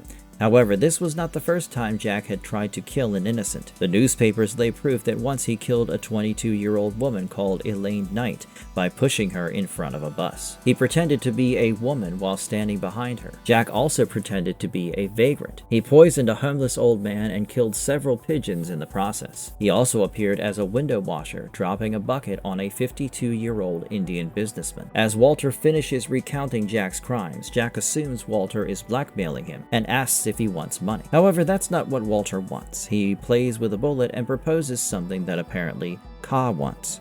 Of course, Jack Mort doesn't know what Ka is and wonders if it's the snake from Jungle Book. So Walter explains that Ka means destiny. Walter proceeds to tell Jack about Midworld and the same old story about the Dark Tower being at the center. He talks about Roland Deschain and how he is assembling a new quartet, of which Odetta will be a part. Walter wants Jack to kill Odetta so that Roland's quartet is incomplete and he never reaches the tower. Back in the hospital, Sarah tries to talk with a sleeping Odetta, but she only responds with a faint "mama." Moses asks Sarah and Dan to go home and take a rest while he promises to stay and look after Odetta. However, at night when Moses dozes off, Walter arrives. He considers killing Moses but refrains from doing so, and instead he sprinkles dust on the bandaged head of Odetta. It is supposed to give her nightmares about the evil man Roland Deschain. The nightmare must have been potent as Detta wakes up in terror, screaming about killing the Mafa. The incident wakes up Moses and scares him. He calls the Holmes, who appear in a hurry. The scratches were made by Detta, who seemed hysterical. The doctors had to tie her down to the bed and tranquilize her. Sarah grows worried and sits beside Odetta, calling out to her. Odetta wakes up with no recollection of herself or her parents, wondering who they are. Chapter 3. The Emancipation of Detta Walker. Odetta wakes up screaming that her name is not Odetta, but Detta. She abuses the nurses as they sedate her. Her parents are generally shaken up, wondering what happened to their sweet little daughter, and just as she falls asleep, Odetta calls her mother. In her dream, Odetta is all bloody and she tries to force herself into waking up. She finds herself in a blood-stained ruin with thunder surrounding her. The scene changes to the roadblock where the supremacists attack her and she doesn't want to be there. The scene changes again and she is on a gray beach with giant lobster-like creatures approaching her. Odetta tries to run, but one of them pins her down. "No! Get away from... Get away!" she screams, and suddenly someone starts shooting the creatures. It's a cowboy, but Detta holds Odetta's hand and tells her it's the really bad man. Detta claims that if they don't get out, the really bad men will shoot at them. Odetta argues that the man just saved them, but Detta notes that all big men except Daddy, Papa Moses, and Mr. Burt are bad. Dumbass. Detta reminds Odetta of the bad men who threw a brick at her and tried to kill the Graysons. However, Odetta remembers Grandmama saying the thing with Graysons was a dream, and the brick was an accident. Detta calls Odetta an idiot and claims to be the one who saved her from Walter. Detta comes to the conclusion that their Aunt Blue is responsible for whatever happened, and so she will steal the plate to teach Blue a lesson. Odetta refuses to listen to Detta and calls her a liar, trying to shut her out. But Detta is adamant and threatens to be in charge. Suddenly, the gunslinger calls Detta and warns her that it will hurt as he shoots at her. Odetta wakes up calling Mama! She is no longer in the hospital and is in Aunt Blue's spare bedroom in New Jersey. She is now 1 year older and is not sure whether she is dreaming or awake. However, she was not unconscious for a year, as Odetta remembers leaving the hospital and moving to New York City at her aunt's insistence. Maybe for the past year, she was mostly Detta Walker. As Odetta looks at the scar on her forehead, she overhears her mom and aunt speaking about her dad's patent earning a lot, so they have a specialist looking after her. Sarah and Sophia talk about Odetta, and Sarah notes how Odetta's grades are good, but there are these blanks and her behavior changes. Sophia is pregnant and she thinks it's because Odetta is growing up. The sisters spot Odetta hiding and try to cheer her up about the ugly scar. Sarah asks Odetta to take a nap as she might be too excited about the baby shower. As she dreams, Detta yells at Odetta, demanding to be let out. Detta is so angry that she wants to throw Odetta at a train track and run the car over her. The irony in that cannot be missed. Detta breaks free of the chains that Odetta had used to restrain her, and she wakes up. She sneaks into the kitchen, picks up the 4 special plate and a knife, and then she walks over to the place where Jack had thrown a brick at her. Detta brandishes the knife like a killer and tells the children playing there to scoot. As they run away scared, Detta smashes the plate. Inside, Odetta cries in shame, but Detta's maniacal laughter drowns it. However, Odetta comes to the surface and buries her head in shame and guilt. She finds the knife in her pocket and throws it in the rubble before running away. Once again, I would like to point out how the artists have used different color schemes to depict each sequence, resembling the state of Odetta's mind. Susanna's memory now shifts to September 1957, when Little Rock Central High School became the center of civil rights as 9 black students were enrolled in the all-white school. It's amazing how Robin Firth and Peter David delved into the civil rights issue and racism that rocked America. The Arkansas National Guard had to intervene to help the selected students, and how these students faced racism and harassment. The issue has also trickled down to Columbia University and into the hands of 19-year-old sophomore Odetta Holmes during Psych 1 lecture. In another irony, the lecturer was talking about multiple personality disorder caused by extreme childhood trauma, when Odetta received a note stating, "Have you heard the news about Little Rock?" However, Odetta can hardly concentrate on the lecture or the notes as she experiences a headache. Meanwhile, the professor explains that the other personalities are developed as defense mechanisms and can be quite detailed.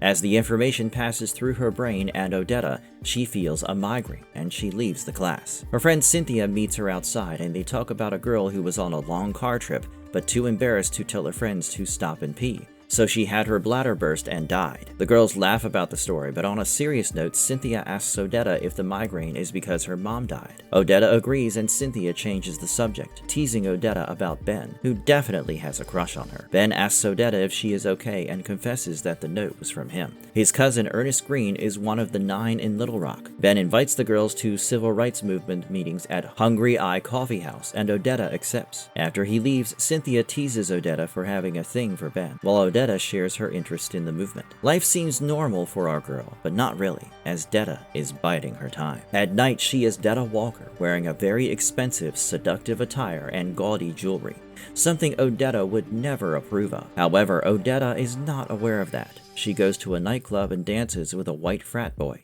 suggestively grinding against him. It's all romantic and sensuous as they make out in his car. The guy didn't care about Detta's color. His priority was getting laid. Detta had her own priorities, but a different one. She suddenly pushes him away and calls him a stupid white punk. The guy slaps Detta, calling her a tease, and is about to call her a racial slur. However, Detta kicks him in the nuts and scratches his face. She leaves the car as if she is scared, but internally she rejoices at dispatching a white boy. On the other hand, the injured boy calls the other guys to find the black bitch and kill her. Chapter 4. Ka strikes again. The fact that she has beaten a white guy makes Detta happy and ecstatic. She dances and spins, making her head dizzy, which allows Detta to vanish and Odetta to wake up. She is surprised to find herself in a rundown place with gaudy clothes, as the last thing she remembers is being in the dorms and going for a walk. Odetta hurries to get back home. For the next few months, Odetta leads a pretty much double life. On one hand, she joins Cynthia and Ben in the civil rights movement, walking on the protest march, and meets her father at their lovely apartment, whereas Detta hangs out in her West Village apartment, getting high and listening to blues music. Detta also shoplifts from department stores, only to throw them in the dumpster outside or fight men in the bar, just because she can. However, things began to change on August 19th, 1959. You know, the day she was thrown in front of a subway train. Early in the day, Odetta meets her father and his friend Moses Carver at their home library. Dan is unhappy with Odetta for disappearing randomly and joining the movement, which is risky business. Papa Moses claims that Dan is upset because Odetta has grown up. Odetta, the sweet, polite, loving child, kisses the old men on their foreheads and tries to make amends with her dad. Dan doesn't really approve of Odetta fighting the racial injustice and is scared for her, but she insists that as a woman with privileges, she might make a statement. Moses insists that Dan tell his daughter about the racism they faced in the South, especially when they were kids. Dan remembers a few white boys in a truck chased Moses and Dan, and they had to hide in the bushes. Dan doesn't want to remember those days as the world has moved on. Susanna claims her father was consistent in hiding problems, just like he hides rotten teeth with pure white caps. Odetta justifies her argument by noting that the rest of the world needs people to move it, and as one of them, she needs to move towards a better future. Moses calls out Dan for being too hard on his daughter, while Odetta suffers another headache. She refuses Andrew the chauffeur's offer for a ride, as she thinks a walk would ease her pain. Odetta tries to control her blackout, and she succeeds. To celebrate, Odetta walks down to Hungry Eye Coffee House. Ben is, of course, thrilled to see his girlfriend and asks if she came with her chauffeur-driven car. Odetta claims she didn't want to show off and notices that Ben is tense. Inside the coffee house, the couple enjoys the blues performed by Dave Van Ronk. The music washes over Odetta and reaches Detta, but Detta hears somebody calling her name. She notices it's the black cowboy, Bert, who saved her life a long time ago. Bert whispers, "He's coming for you, Detta." And suddenly, the gunslinger appears and shoots. Ben awakens Odetta and asks her if everything is fine. They bid farewell to some friends and are ready to leave when they get into a familiar argument. The following sequence repeats the argument between Ben and Odetta that led to Ben breaking up with her and Detta waking up. As Detta climbs down the subway stairs, Jack Mort spots her. He is on a special mission for Walter. This is the moment our protagonist often looks back on. Detta is back to being Odetta as she reads poetry, while a man in a worker's attire simply shoves her towards the track. However, Jack's timing was not perfect, or the train driver must have noticed Odetta as he had slowed down. So instead of dying instantly, Odetta manages to scramble away to the edge of the track and hears a scream that's not hers. There's a splash of blood, but Odetta feels nothing. Instead of agony, Odetta's brain switches off. In a sort of out-of-body experience, she notices a poor woman with amputated legs and feels sorry for the person, unable to realize that it's her. Meanwhile, an elderly black woman rushes over and ties up one of Odetta's legs with her own headscarf. Another person lends his belt to tie up another leg so that Odetta doesn't bleed to death. The old lady asks Odetta to stay steady, but instead of that, Detta wakes up angry and bitter as ever. The paramedics arrive and tie as many veins and arteries as possible, while Detta keeps screaming, "Kill his ass." She soon falls unconscious and is unable to tell her name, and George the paramedic informs her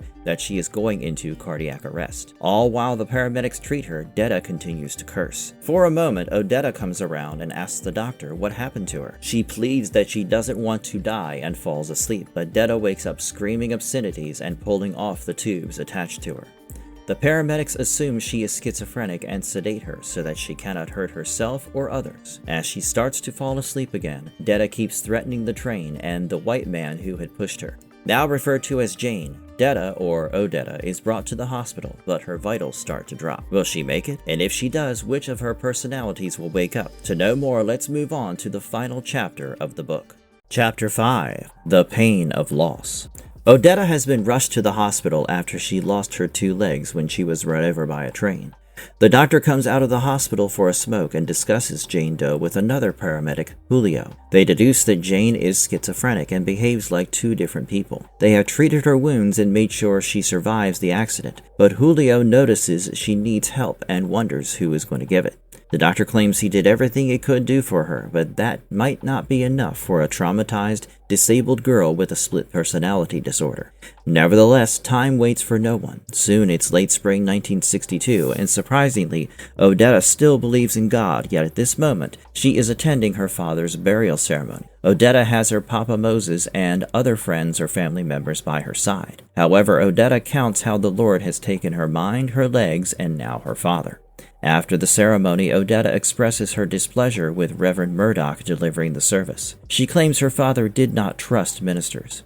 As she discusses it with Moses, Odetta tends to blame her own erratic behavior for her father's heart attack. Moses Carver assures her that it was because Dan Holmes was working too hard. While talking, Moses escorted the wheelchair-bound Odetta to her car, but the girl refused the chauffeur's help and got inside herself. Apparently, Odetta has practiced it when she was in rehab. Moses calls the timing of Dan's passing awful, as Time magazine has published Odetta's image on the cover as one of the most famous and richest black people in America. However, Odetta's priorities are different. She is still keen on the Civil Rights Movement and the Civil Rights Act. Moses suggests that Odetta should focus on her father's business, but she is more interested in the world's business. Andrew the chauffeur suggests driving Odetta south, but Odetta laughs, since the South isn't prepared to see a white guy driving a black woman. Susanna knows that Andrew has a crush on Odetta, but she was too blind to see that. A year later, in June 1964, Odetta is in Mississippi, where the Confederate flag still flies high. Odetta and a few other Northerners have arrived to take up the fight for equality, and are staying at the Blue Moon Motor Hotel. Odetta teaches at the Freedom School and at other times helps others scrub hateful graffiti from the First Afro-American Methodist Church. In August 1964, Odetta joined a few others in remembering the Mississippi martyrs, who were kidnapped and killed by the Klan. On the full moon night, Odetta joins other young people as they sit on the weedy grass and sing songs of freedom. Later at night, Odetta and a white boy called Daryl make love under a tree, oblivious to the fact that they will soon be jailed, while the Eye of the Crimson King appears watching it all. However, Susanna doesn't call the racists evil, as the real evil is the Crimson King and his cronies, whereas the racist Southerners were mere amateurs. The next memory is from a few months after JFK was shot. Odetta Holmes has returned home to New York. Andrew blabs on about the new president and the old as he drives Odetta back to her apartment. He asks Odetta how Oxford was, which prompts Odetta to rant about it. She recalls how they were humiliated in the cell and how she had wet herself in fear, but held on. Odetta claims that change will eventually take place, but remembers how the African Americans are treated as monkeys. Odetta breaks down as she can smell the dry urine on herself and seeks a shower. The concerned butler, Howard, and Andrew help Odetta with her bags as they arrive at her penthouse. Odetta offers a tip, but Howard refuses it, but she can sense his concerns about her being missing for days. Odetta takes a long shower and then switches on the television. Mississippi, the cells, and Daryl come to her mind, but she falls asleep for the first time in 36 hours. In her sleep, Odetta enters the land of drawers, where Detta is waiting for her. Normally, Odetta despises and fears Detta, but now she is too tired and slips away as Detta wakes up. She is finally free after a long time, and she doesn't want to waste time.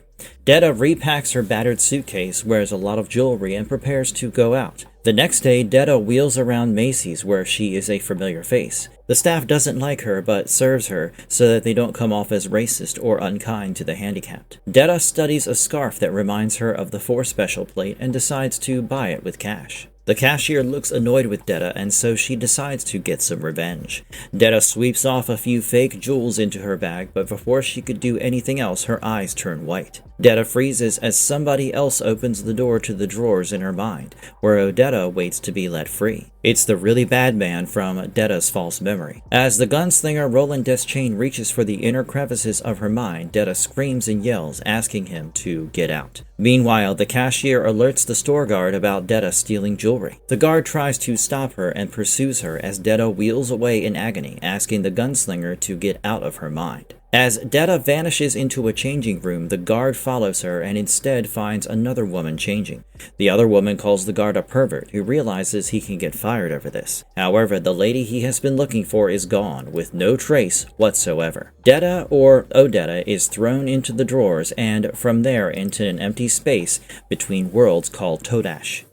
In her mind, light and darkness fight for their existence, while Detta and Odetta can hear the distant noise of the lobstrosities. For the first time in her existence, Detta lets go of her command, and Odetta falls through the mysterious door labeled as the Lady of Shadows.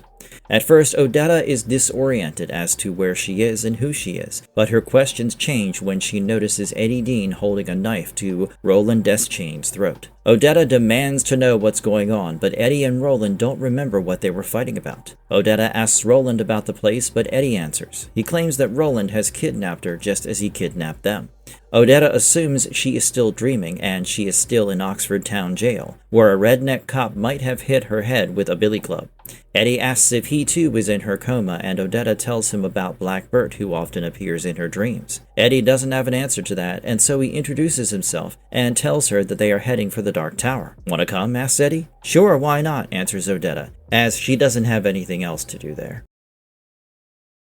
Bitter Medicine. Chapter 1. The Kidnapping. This story is told by Eddie Dean, the second member of Roland Deschain's second quartet. Eddie thinks his life is completely bonkers. There he was, leading a normal life as a junkie with his drug-addled brother and mobsters, and here he is now lying on a beach in a place called Midworld. He lies beside a cowboy called Roland Deschain, and in the distance he can hear creatures called lobstrosities making weird sounds, probably talking about eating them. As Eddie almost dozes off, he has a vision of two ghosts resembling his childhood action figures, Johnny Bronco and Sam Sidewinder. Sam lays 3 cards for Johnny. The first is the prisoner, which represents Eddie from his time in Brooklyn. The second is the Lady of Shadows, and Eddie has no idea who that represents. He will soon know, and the third is Death, and Eddie wonders if it represents Roland killing the man in black or if Death is coming for all of them. Eddie wakes up sweating, scared about the Lady of Shadows and who that is, while a door appears behind his back. The next morning, Eddie cooks a lobstrosity for Roland, who claims it tastes like a bad chicken. Eddie asks Roland if he plans on invading the Lady of Shadows' mind and then kidnapping her, as he did with Eddie. By the way, even though there is fancy artwork, Eddie and Roland look unnatural, if not ugly, which doesn't go with the previous renditions of the characters in this series or the others. Personally, I prefer the design in The Dark Tower Beginnings and Gunslinger.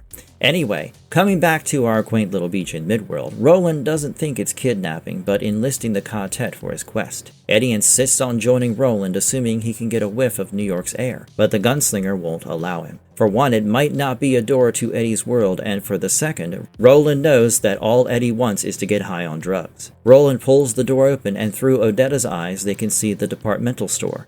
They notice the contempt in the salesgirl.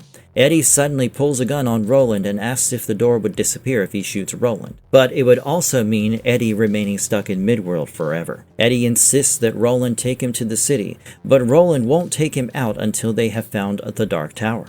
Roland suggests that after they have finished their quest, Eddie can become a gunslinger and redeem his honor. However, Eddie points out that his brother was a gunslinger, and so were Roland's friends, but they ended up dead. Eddie returns the gun to Roland and threatens to drag his unconscious body to water so that the lobstrosity can chew on him, while Roland is possessing the Lady of Shadows. Roland ignores Eddie, but Eddie is not kidding. They notice the Lady of Shadows shoplifting, and Eddie calls out Roland's questionable choices for building his quartet. Roland's soul steps through the door, but Eddie is driven mad by his need for a fix, and so he holds a knife to Roland's neck. Roland doesn't turn back to see what Eddie is doing with his body, and instead he steps into Detta's mind and stabs it. She screams like a banshee, "Get him out! Get him out of my head!" Inside Detta's twisted mind, Roland finds himself in a control center. While Odetta sits quietly, there are snakes all around, and Detta launches herself at the really bad white man, but Roland thwarts her. In her mind, Detta and Odetta have their legs. In the real world, the security guard chases Detta into the dressing room, but she finds a door to Midworld ahead.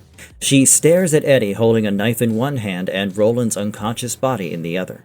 Inside her head, Detta threatens to unleash the snakes upon Roland, but the snakes suddenly turn to roses. Detta screams at Odetta for doing that and calls her a bitch, but Odetta puts her to sleep. As Roland holds the sleeping Detta, he realizes that the Lady of Shadows is 2 women. Roland takes Detta in his arms and asks Odetta to follow. In the real world, Detta and Odetta jumps through the door with the wheelchair. She asks Eddie why he is holding the knife, but Eddie claims not to remember. As Odetta finds it hard to believe she is in another world, Eddie tells her all about himself, Roland, and their quest for the Dark Tower. However, Odetta is still confused and starts crying, so Roland tries to calm her down. Later, as they sit by the fire, Eddie finishes telling his story to Odetta, but she still thinks she is in the cell in Oxford. She shows Eddie her scar, but Eddie asks her about shoplifting. Odetta denies shoplifting, but then notices all the jewels on her hand. Assuming Eddie and Roland to be figments of her mind, she orders them to go away and breaks down. When Roland returns with the water skins, Eddie goes to help him, and Roland confesses to feeling sick again. His infection is not completely cured. Roland asks Eddie about Odetta, and Eddie tells him how she thinks she is still dreaming or comatose. Roland warns Eddie about Odetta's double identity, and then the man picks up sleeping Odetta from the wheelchair to help her lie comfortably on the sand. Eddie hopes the Dark Tower has wheelchair ramps for Odetta, and if not, he will carry her on his back. As the night grows darker, the men doze off to sleep, but Detta wakes up. She crawls up to Roland and gets his guns to kill the white Mahas. Detta's memory of the jump is twisted as hers. She remembers Roland and Eddie tying her up, calling her racial slurs. She remembers Eddie taunting her with a lobstrosity and Roland shooting it, as its blood splatters on her. As false memories of Eddie and Roland taunting her take over Detta, she checks the gun to see if it's loaded. She first points it at Roland, but then at Eddie. For a moment, Detta feels sorry for Eddie, but another false memory of him slapping her fuels her anger, and she pulls the trigger. Chapter 2. Broken and Bound. Detta pulls the trigger on Eddie, but it's a dud. So as Eddie is about to wake up, she hits him with the gun's butt. Eddie doesn't understand what's going on and tries to hurt him, but Roland shoves her away. Detta tries to lynch Roland, but Eddie manages to pry the gun away from her hand. However, Detta sits on top of Roland and pins him down with her thighs. As Roland struggles, he asks Eddie to get his gun belt. Eddie gets Detta off Roland, and together they tie her hands behind her. Roland warns Eddie to stay away from Detta's teeth as she attempts to bite them like a tiger. Roland picks up Detta and rests her on the wheelchair, but Detta continues to curse them and uses vulgarities to describe what she will do to their genitals. Eddie is more horrified than shocked, and Roland reminds him that he said there are 2 women inside her. Eddie calls Detta a monster and starts crying.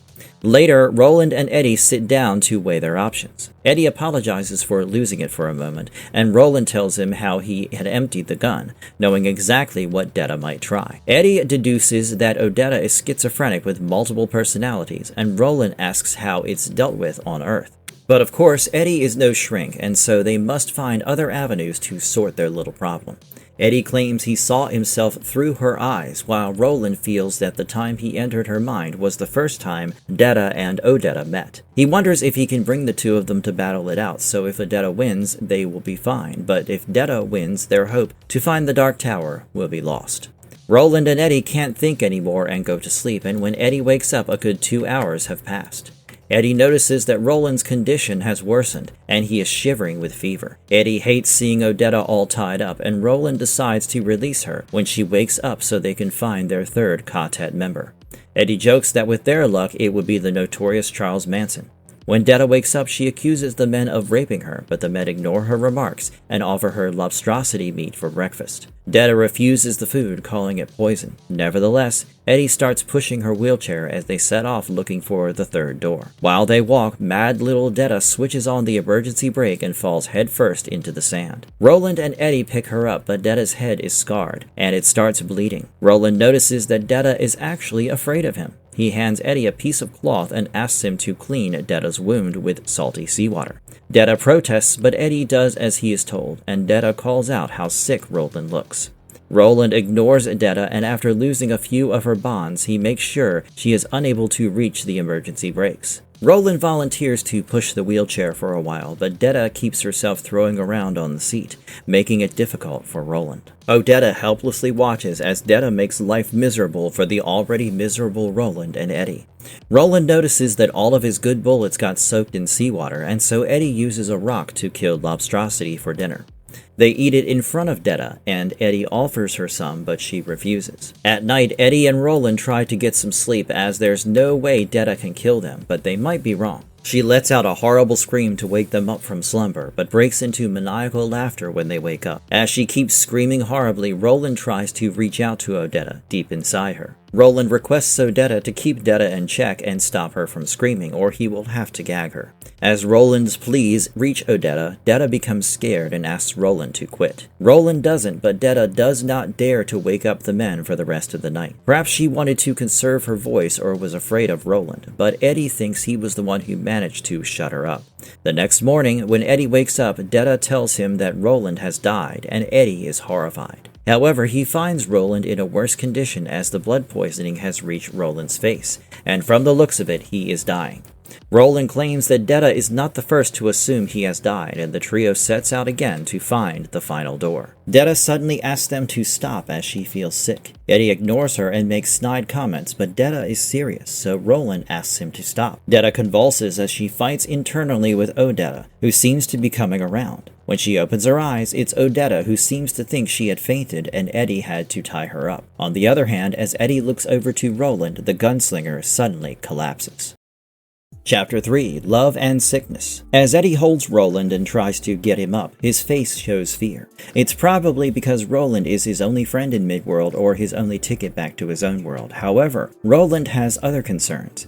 He asks Eddie to make Odetta his priority and feed her so that together they can find the third magic door. Roland asks Eddie to build a shelter for Odetta after they find the door, then come back and get Roland. The gunslinger also hands one of his guns to Eddie in case Detta returns, but asks him to make sure Detta doesn't get her hands on the guns. Eddie complies and feeds Odetta the lobster meat. Odetta looks apprehensive as it makes her sick, but then she amazingly finds it tasty. Eddie suggests it's because she was starved. Odetta jokes around with Eddie and thanks him for being patient with her. She confesses that she is afraid of Roland, but still thankful to him.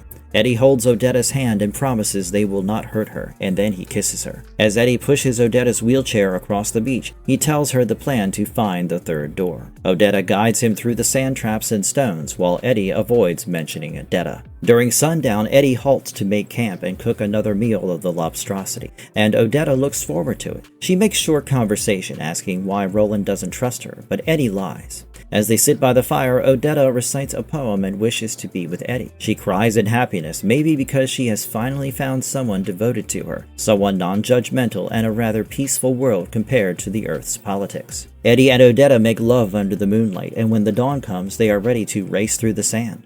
After a long haul, Odetta spots the magic door right where the beach ends. This is the first time Odetta finds the door on the other side, and she asks Eddie to push her behind it. However, when they do, the door becomes invisible, but the shadow remains. They come to the front of the door, and when Eddie tries to open it, the knob doesn't turn. Eddie and Odetta realize that it's meant to be opened by Roland. Odetta asks Eddie to go and fetch Roland, but Eddie notices that she is too close to the high tide line, so if it gets dark, she can very well be Lobstrosity's dinner. Eddie takes Odetta a little higher and she asks him for some stones to fend for herself. She also asks Eddie to take the wheelchair, as it will be better to bring in sick Roland with it. Eddie offers her the gun, which is not wise, but Odetta declines it. She claims to be bad at using guns and fears Roland's object might have bad hoodoo. They share a kiss, but as they near a wildcat, Eddie forces Odetta to take the gun. The gun feels odd to Odetta, while Eddie runs with the wheelchair. Eddie returns to Roland to find him lying down, but Roland asks Eddie if he gave Odetta the gun. Still gasping for breath, Eddie gets mad at Roland for showing no gratitude and asking about the gun. In his anger, Eddie gives Roland two choices, one where he gets on the wheelchair and the second where Eddie jams the wheelchair in Roland's ass. However, Roland remains his nonchalant self and orders Eddie to get some sleep, or it will be worse for all three of them. Roland lets Eddie sleep for a long time, and then they begin their journey towards the door. Eddie finds Roland is heavier than Odetta as he starts pushing Roland in the wheelchair. As it gets dark, Roland asks Eddie to stop, eat, and rest. As Eddie sleeps, he dreams of Roland getting attacked by a monstrous tiger. Eddie had dubbed it the Rock Cat. Eddie wakes up in horror and with dark circles. He finds Roland's condition has worsened, but Roland assures Eddie that he is not done yet. It takes Eddie and Roland almost 2 days to reach the door near the end of the beach. Eddie calls around for Odetta, but there's no sign of her. Eddie fears she got dragged away by a wildcat, but Roland wonders if it's Detta. Roland offers Eddie the chance to join him as they pass through the door, but this time Eddie refuses. Eddie's need for a fix and chicken has gone and been replaced by his concern for his love of Detta. He fears Odetta won't be able to protect herself with the wet bullets, but Roland claims that they must have dried up and there's a chance. Detta has taken over Odetta. Well, He is not wrong, as while Roland leaves his body to go through the door, Detta watches from the top of a rocky cliff. She smiles gleefully as she plans to take the men down. Meanwhile, Roland finds himself back in New York City, and suddenly he spots young Jake Chambers, the boy he let fall to his death when he ran after the man in black. To his utter shock, Roland finds himself in the body of the murderer and understands why the door said the pusher. Turns out the man dressed as a priest and pushing Jake Chambers was not Walter. Roland finds the controls in the pusher's mind and makes him freeze in his place.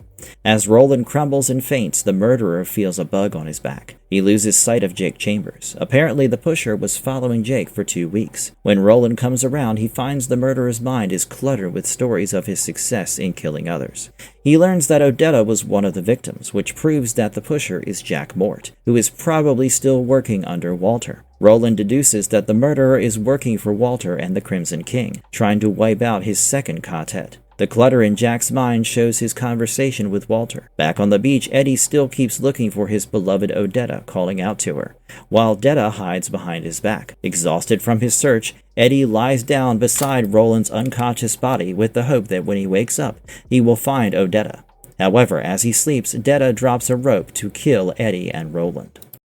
Chapter 4. Pills and Bullets. Eddie is unaware that Detta was in the tree overhead plotting his death. His trust in Odetta is what made her fall in love with him, while that and the fact that Eddie is white is what makes Detta hate him so much. However, just as she is about to pull the ropes on her, she feels a sudden bit of pity. She orders Eddie to quit struggling and gets mad when he calls her Odetta. Detta reminds Eddie that she is Detta Walker, and if he wants to live a little longer, he must call her Detta. She also threatens not to try anything or she will choke him. Eddie agrees, and Detta drags him to the front of the magical door. As she holds Eddie by the rope, he realizes that Detta is planning to use him as bait to lure Roland back to his body. Speaking of Roland, Jack Mort finally realizes his presence and asks him who he is. Roland doesn't answer. Instead, he tells Jack he needs weapons. Jack leads Roland to a weapons shop, but Roland notices that Detta is waiting for him, using Eddie as bait. However, Roland is keen on finishing his business first. Detta is surprised to see him not coming back. She taunts Eddie that Roland doesn't give a damn about him. Meanwhile, cops tail Jack Mort as he enters a gun shop. He demands to see a chart of revolvers and chooses one. Roland Jack also demands 3 boxes of ammunition, while the shopkeeper gets afraid as he reaches out for his own rifle. The shopkeeper demands a handgun permit with a photo for the ammunition, but Roland senses that the shopkeeper is reaching for his rifle. Roland retracts and claims it's been a long time since he owned a gun. However, he drops the wallet from Jack Mort's pocket near the counter. After leaving the shop, Roland Jack approaches the bead car and tells the cops that the tradesman took his wallet and pulled a gun that was under the counter. The police ask Jack to accompany them back to the shop, and the scene plays out as Roland wanted. The shopkeeper calls Jack crazy, but he points out to the police where he threw the wallet. As the cops bend down to retrieve it, Roland knocks their heads together and knocks them out. Having established how dangerous he is, Roland asks the shopkeeper if they will have any trouble. The shopkeeper assures him they won't, and Roland makes him get Jack's wallet, the guns and ammunition, and even a pair of handcuffs. Roland calls them wristbands, but Jack corrects him. Roland cuffs the pleading shopkeeper and then takes the cops' guns, one for Eddie and one for Odetta, when they are ready. He also takes the bullets from the shopkeeper's gun. Inside Mort's mind, Roland has tied him up and pulls at his ropes to make him answer. Roland makes Jack tell him the price of the ammunition. Roland leaves the money on the counter and asks the shopkeeper about the nearest drugstore. Roland promises to throw the bullets outside the store, as he expects an unloaded gun will ensure the shopkeeper is not charged for a crime. Roland takes a look back at the door and notices Detta still threatening him. A different unpolished dialect is used by Detta just to show how vile she is and different from Odetta. Detta gets frustrated as Roland makes no move to come back. It's almost sundown, and Detta claims the Lobstrosities will soon come to chow him down. Detta threatens to kill Eddie and asks him to beg for his life, but Eddie refuses to beg and degrade himself further after leading a degrading life. Eddie's words work wonders, as even for a moment they make Detta feel sorry for him, and Odetta takes the opportunity to beg for Eddie's life. Detta shuts her up, but it's dusk now, and the Lobstrosity attacks Eddie, who screams for Roland. However, it was just Roland's imagination, as the sun was not down yet in Midworld. Roland remembers what his mentor Court said about staying focused. Roland enters the drugstore, but the security guard tries to stop him from carrying a gun. Roland shoots the gun out of the guard's hand and points his gun towards the pharmacist. Roland asks the pharmacist for Keflex, but the man mishears it as cocaine, or maybe he just stereotyped Jack Mort. Roland clears it out, but the pharmacist is still not sure. He explains that Keflex is a brand of penicillin, and Roland confirms. He asks the old pharmacist to pack a big bag of Keflex, but before he can pay, the guard tries to attack from behind. Roland notices and throws the guard out of the glass window. He gives up Jack's Rolex as compensation, $60 worth of Keflex. In the meantime, the two cops arrive and shoot at Roland and the pharmacist. Roland refers to the cops as gunslingers as he regrets being in a weak body, and the police waking up earlier. Roland, in Jack's body, still manages to punch and knock out the cops a second time. He insults them by telling them that they have forgotten the face of their father. Roland has no idea that it's a weird saying on Earth and probably means whole different things. Roland keeps on blabbering about how they should be sent west with other unworthy gunslingers. Roland then threatens Jack to steal the police vehicle and take him to the place where he pushed Odetta in front of a train. Jack Mort reluctantly complies, and soon they reach Christopher Street Station. Once again, cops recognize him as the perp shooting at the drugstore and chase after him, and one of them shoots Jack in the heart.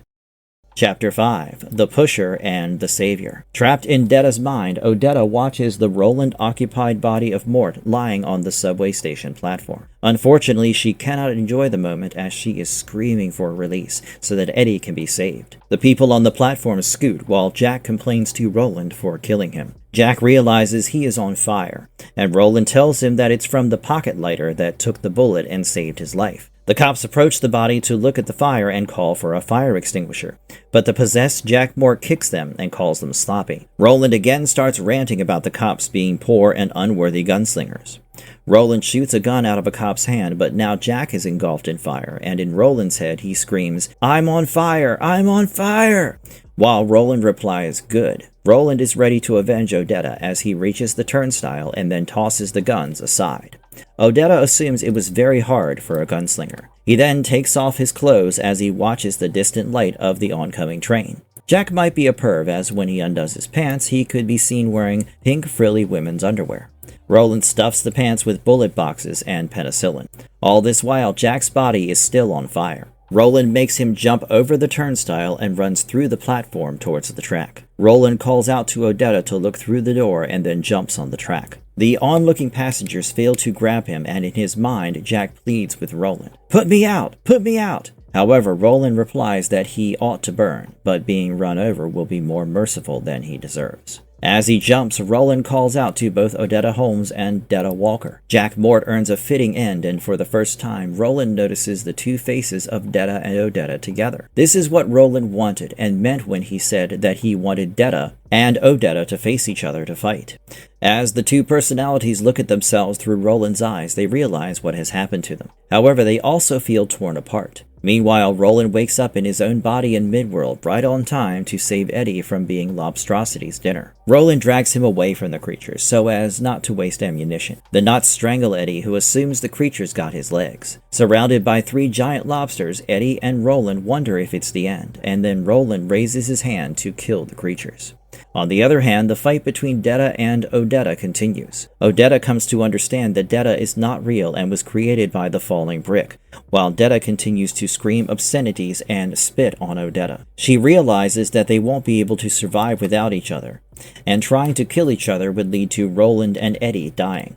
So Odetta decides to let go and tells Detta that she loves her. Odetta wakes up and starts shooting at the Lobstrosities. It seems she is Detta as she screams out obscenities while shooting at the creatures. Roland takes the opportunity to help Eddie, but he struggles, and Odetta takes charge, cutting through the ropes, releasing Eddie. "I'll take care of it," she says. "You?" asks Roland. "Not me. Us," she replies. Odetta explains that she is now 3 women, Odetta, Detta, and the third who was saved by the gunslinger. She kisses Roland on the forehead, but he collapses. The story takes a short leap, and now we find Roland Deschain training his quartet, and most particularly Odetta, on how to become a gunslinger. She kills a deer, but not satisfied with her shot. She claims it was out of desperation as she was sick of eating lobster meat. Eddie asks about the gunshot, and Roland tells him how Odetta got them lunch. Odetta declares she is sick of her name as it is attached to too many bad memories. The men joke and ask if she wanted to be called Detta, but she prefers the name Susanna, which is actually the middle name of Odetta Holmes. Roland calls it a good name and then asks Eddie to carry the huge deer as he is still recovering from the infection. Susanna and Roland pick out some berries, and when she reaches out for some dry grass, Roland warns her that it is devil grass. For a moment she behaves like Odetta, telling Roland how he can't tell her what to do or not, but maybe the Odetta part takes over and she asks why not. Roland explains how burning devil grass makes devils dance and they lure people to other worlds. Susanna agrees to avoid it, and later they sit by the fire that Eddie made. Roland tries to cut the deer, but his severed fingers are still not strong enough, so Susanna offers to do it instead. She asks Roland to teach her how to gut a deer, how to become a gunslinger, and about the Dark Tower. The Sailor. Chapter 1. The Second Life of Jake Chambers. This is Jake's story, the same Jake Chambers who plunged to his own death when Roland Deschain had a momentary lapse of reason and chose to run after the man in black instead of saving Jake. The same Jake Chambers that Roland saved from being killed in New York. So it's a fair warning from Jake when he says his story will feel complicated. After all, he died once, and as an 11-year-old, simplifying stuff for adults is not an easy job. So Jake starts off with the final door, which provides an entranceway between Earth and Midworld. Jake's death still weighs on Roland, and as the door marked the boy cannot be closed, it drives both Roland and Jake crazy. However, Roland is still in the company of Susanna and Eddie Dean, whereas Jake is alone. It's May 9th, 1977, as Jake walks 5th Avenue headed for school. Behind him is a priest, and now we know it's Jack Mort trying to kill him, but we cannot see his face in this one. However, Jake is oblivious to him, as voices in Jake's head speak to him and tell him he is dead. The voices tell Jake how he was shoved in front of a car by a priest and a fly landed on his dying body, and how he wound up in Midworld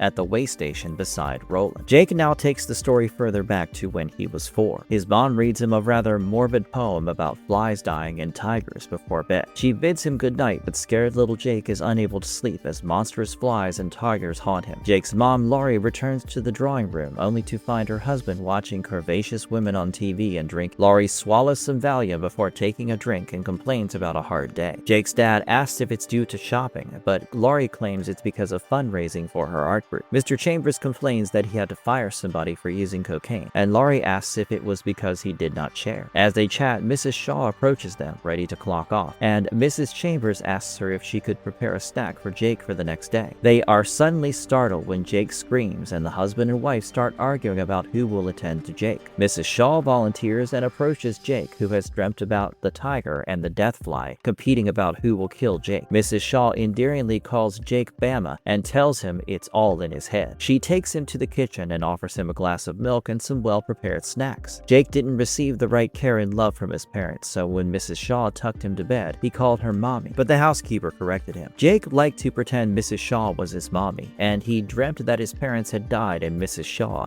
had adopted him. However, the dream suddenly changed and Jake found himself in a stone circle with a door on the ground at the center. In the dream, Jake is older and hanging onto the door, which opens to a grave. He is screaming for Roland to save him, but Jake loses his grip and the words that pass his head. Go then, there are other worlds than these. As he falls, Jake finds himself in the middle of an ocean and the worst storm while a ship passes him. Jake! Jake! Roland wakes up screaming, waking up Susanna and Eddie. They ask Roland about Jake, but Roland says it's nothing. Eddie and Susanna whisper amongst themselves, wondering who Jake is. The story again shifts back to 1977 and Jake has arrived at school. He claims the dreams are a fairly recent development and have become more noticeable. Jake's French teacher, Mr. Bissett, pulls him aside for a conversation. He notices how Jake looks sleepy and asks him if he is ready for the test. They converse in French and Mr. Bissett hopes to see Jake in his class next year. However, Jake assumes he will be in a madhouse next year, and the only way he will be able to take the class is through correspondence. The ghost of his father suddenly appears before Jake. It might also be imagination, as he is still alive. He asks Jake to make up his mind about whether he is dead or not. Jake tells the ghost to shut up, but the ghost taunts him that even his money won't get Jake into Sunnyvale Sanitarium. But something really big is going to happen. He taunts Jake that if they let him in, there will be a trip for him. Jake finishes the sentence, a trip to the way station in Midworld, but I have to die first. Okay, so there's a lot going on here. Jake seems to be as screwed up as Roland. Surely the sudden change in fate and the non-linearity of time add to the confusion. Life is fairly simple in Midworld, where Roland teaches Susanna to shoot rocks. He makes her repeat the Gunslinger motto. You know the one. I do not aim with my hand. She who aims with her hand has forgotten the face of her father. I aim with my eye. Susanna Susanna stops midway when she comes to the killing part, as she is not really killing anything. So Roland reminds her of the honky mafas and what they did to her. Roland tells her that now she might be Susanna Dean, Eddie's wife, but she was once Odetta Holmes, who suffered from police brutality, racism, abuse, and molestation. At last, he reminds Susanna of Jack Mort, and Susanna finally takes aim, shooting all the rocks with near perfection. Susanna thinks she missed a rock, but Roland shows her that she scraped it. However, Susanna gets angry at Roland for tricking her and making her mad. She claims that his words hurt her. Roland claims that he is not bothered about the hurt and wants to make Susanna a mean gunslinger with teeth. Roland suddenly has a headache. There was a boy. There wasn't a boy, he says like a crazy person. But Susanna brings him back and reminds him that she and Eddie need him to survive. Their discussion is interrupted by the loud roar of a bear. Susanna worries about Eddie, who is currently in the jungle, whittling a slingshot and arguing with the ghost of his brother Henry. The ghost taunts Eddie, calling him a sissy. Eddie tries not to get bothered and asks Henry to shut up and get lost when he hears the roar. He sticks the whittling knife into a tree and gets his gun out. When Eddie is faced with the giant bear, he curses out in fear and starts climbing the nearest tree. The giant bear has a small dish antenna on its head and spits green goo. Eddie realizes his bullets won't do him any good, and so he climbs as high as he can get. The bear tries to claw him but misses, so Eddie jubilantly curses the hairy beast and mocks it for missing him. However, when the bear sneezes green goo on him, Eddie calls Roland, asking for help. Chapter 2: The Paradox of Life and Death. Eddie Dean is trapped in a tree covered in green grease. Jake notes that Eddie is always in trouble, but unlike the mobsters that have tailed him, the recent enemy is a demon incarnate, or a being called Shardik, although Eddie prefers the term Bearzilla. Roland carries Susanna on his shoulder and asks her to kill the creature. He explains that it is one of the 12 guardians who guard the portal, or door, in and out of the world. He asks Susanna to shoot it in the ass and then on the little steel hat. Susanna is upset that she will miss it, but Roland insists that it will be a real test for her. Susanna shoots, and the first shot draws the bear's attention. Roland asks Susanna to repeat the mantra, and with her eyes closed, Susanna shoots again. It hits the antenna, and when it breaks into several little fragments, the Shardik's face gets engulfed in blue fire. The bear tried to roar, but a sound like an air raid siren escaped its mouth. As the giant bear collapses, Eddie jumps from the tree and rushes towards Roland and Susanna. The lovers reunite and hug. Susanna hopes she doesn't have to do anything like that ever again, and notices the bear's snot on Eddie. Roland checks out the bear and muses about believing the guardians of children's story. Well, until then. Eddie and Susanna suddenly notice a steel plaque on the bear that states it is North Central Positronics' property. Eddie deduces it's a robot, but Susanna remembers that the bear bled. They probe the dead bear and find mechanizations inside. They explain to Roland that the bear is a cyborg, part machine, part animal. Roland decides to move camp because the area has got spoiled, but suddenly a splitting headache starts tormenting. There was a boy. There wasn't a boy. It's the boy. Always the boy. Roland rambles on like a crazy person. When Eddie asks who the boy is, Roland tells him that the boy is in danger. Roland repeats Jake's last words. Go then, there are other worlds than these, and falls unconscious. In our world, that's Earth. Jake recalls feeling that he had been cut in two. The voices in his head tell him that he is dead, and that the dead half is in another world. This world is the way station, and the other half that's there doesn't know that. Confusing, right? Well, that's exactly what Jake is feeling. He silently cries during a bowling game. The guy at the counter notices that Jake looks pale, and tells him to go back home and drink clear liquid. He jokes and mentions alcoholic drinks. Jake lets himself into their duplex apartment, but his mind is on the desert, where he should have been and where he should go. Jake notices a glowing light behind one of the doors, and he hopes that if he opens it, he will be reunited with the Jake who already exists there. However, when Jake opens the door, he finds Mrs. Shaw scrambling for something in the store. Mrs. Shaw is startled to find Jake back home and almost trips and falls off her stool, but Jake steadies her. Jake walks back to his room, but the voice in his head continues to tell him that he died. The voice asks Jake to find a piece of paper in the trash can, a newspaper advertisement. Jake finds his own handwriting on a Western poster. It says, "The Gunslinger that is the truth." Back in Midworld, Eddie and Susanna ask Roland about what's really going on with him. They ask him to start with the bear story. Roland explains that it was a story told to him when he was just a child. Apparently, the Great Old Ones made the 12 Guardians. They were people with godlike knowledge. The Guardians were the last creation of the Great Old Ones, and it was an attempt to atone for the wrongs they had done to each other and to Earth. The Guardians are meant to stand by 12 portals that lead in and out of the world. Eddie asks whether the portals are like the doors he and Susanna came through, but Roland explains that those doors were created by the opposing destinies and the tension between Roland and Walter. However, the portals are far greater than they are. Roland draws Midworld and 12 lines explaining how the Dark Tower is the Nexus, the 13th gate that rules all worlds. Now that they have found the Shardik, they must search the portal, and keeping the portal at their back, they must travel straight ahead, find the Dark Tower. Roland laments that now that he has found the course, he is going insane. Roland feels this is punishment for letting Jake, the boy that never existed, fall to his death. When Susanna asks who this boy is, Roland recalls the time at the way station. He was dying of dehydration but found water in the pump and stayed the night. There he met Jake, and after hypnotizing him with a bullet, Roland learned how Jake was killed by Jack Morton. Roland tells them how he went to the cellar to find food and instead found the jawbone of a speaking demon. He gave the jawbone to Jake to protect him from the succubus, and when it served the purpose, Roland threw the bone away. Roland also recalls how he let Jake fall to his death and then held palaver with the man in black, Walter. He fell asleep at one point, and when he woke up, 100 years had passed and Walter was dead. Roland claims he took Walter's jawbone to remember Jake. If you watched our previous video on the Gunslinger saga, you are already familiar with these sequences and how they played out. The artwork has obviously changed in this book. The paint effect on Susanna's tail has been replaced by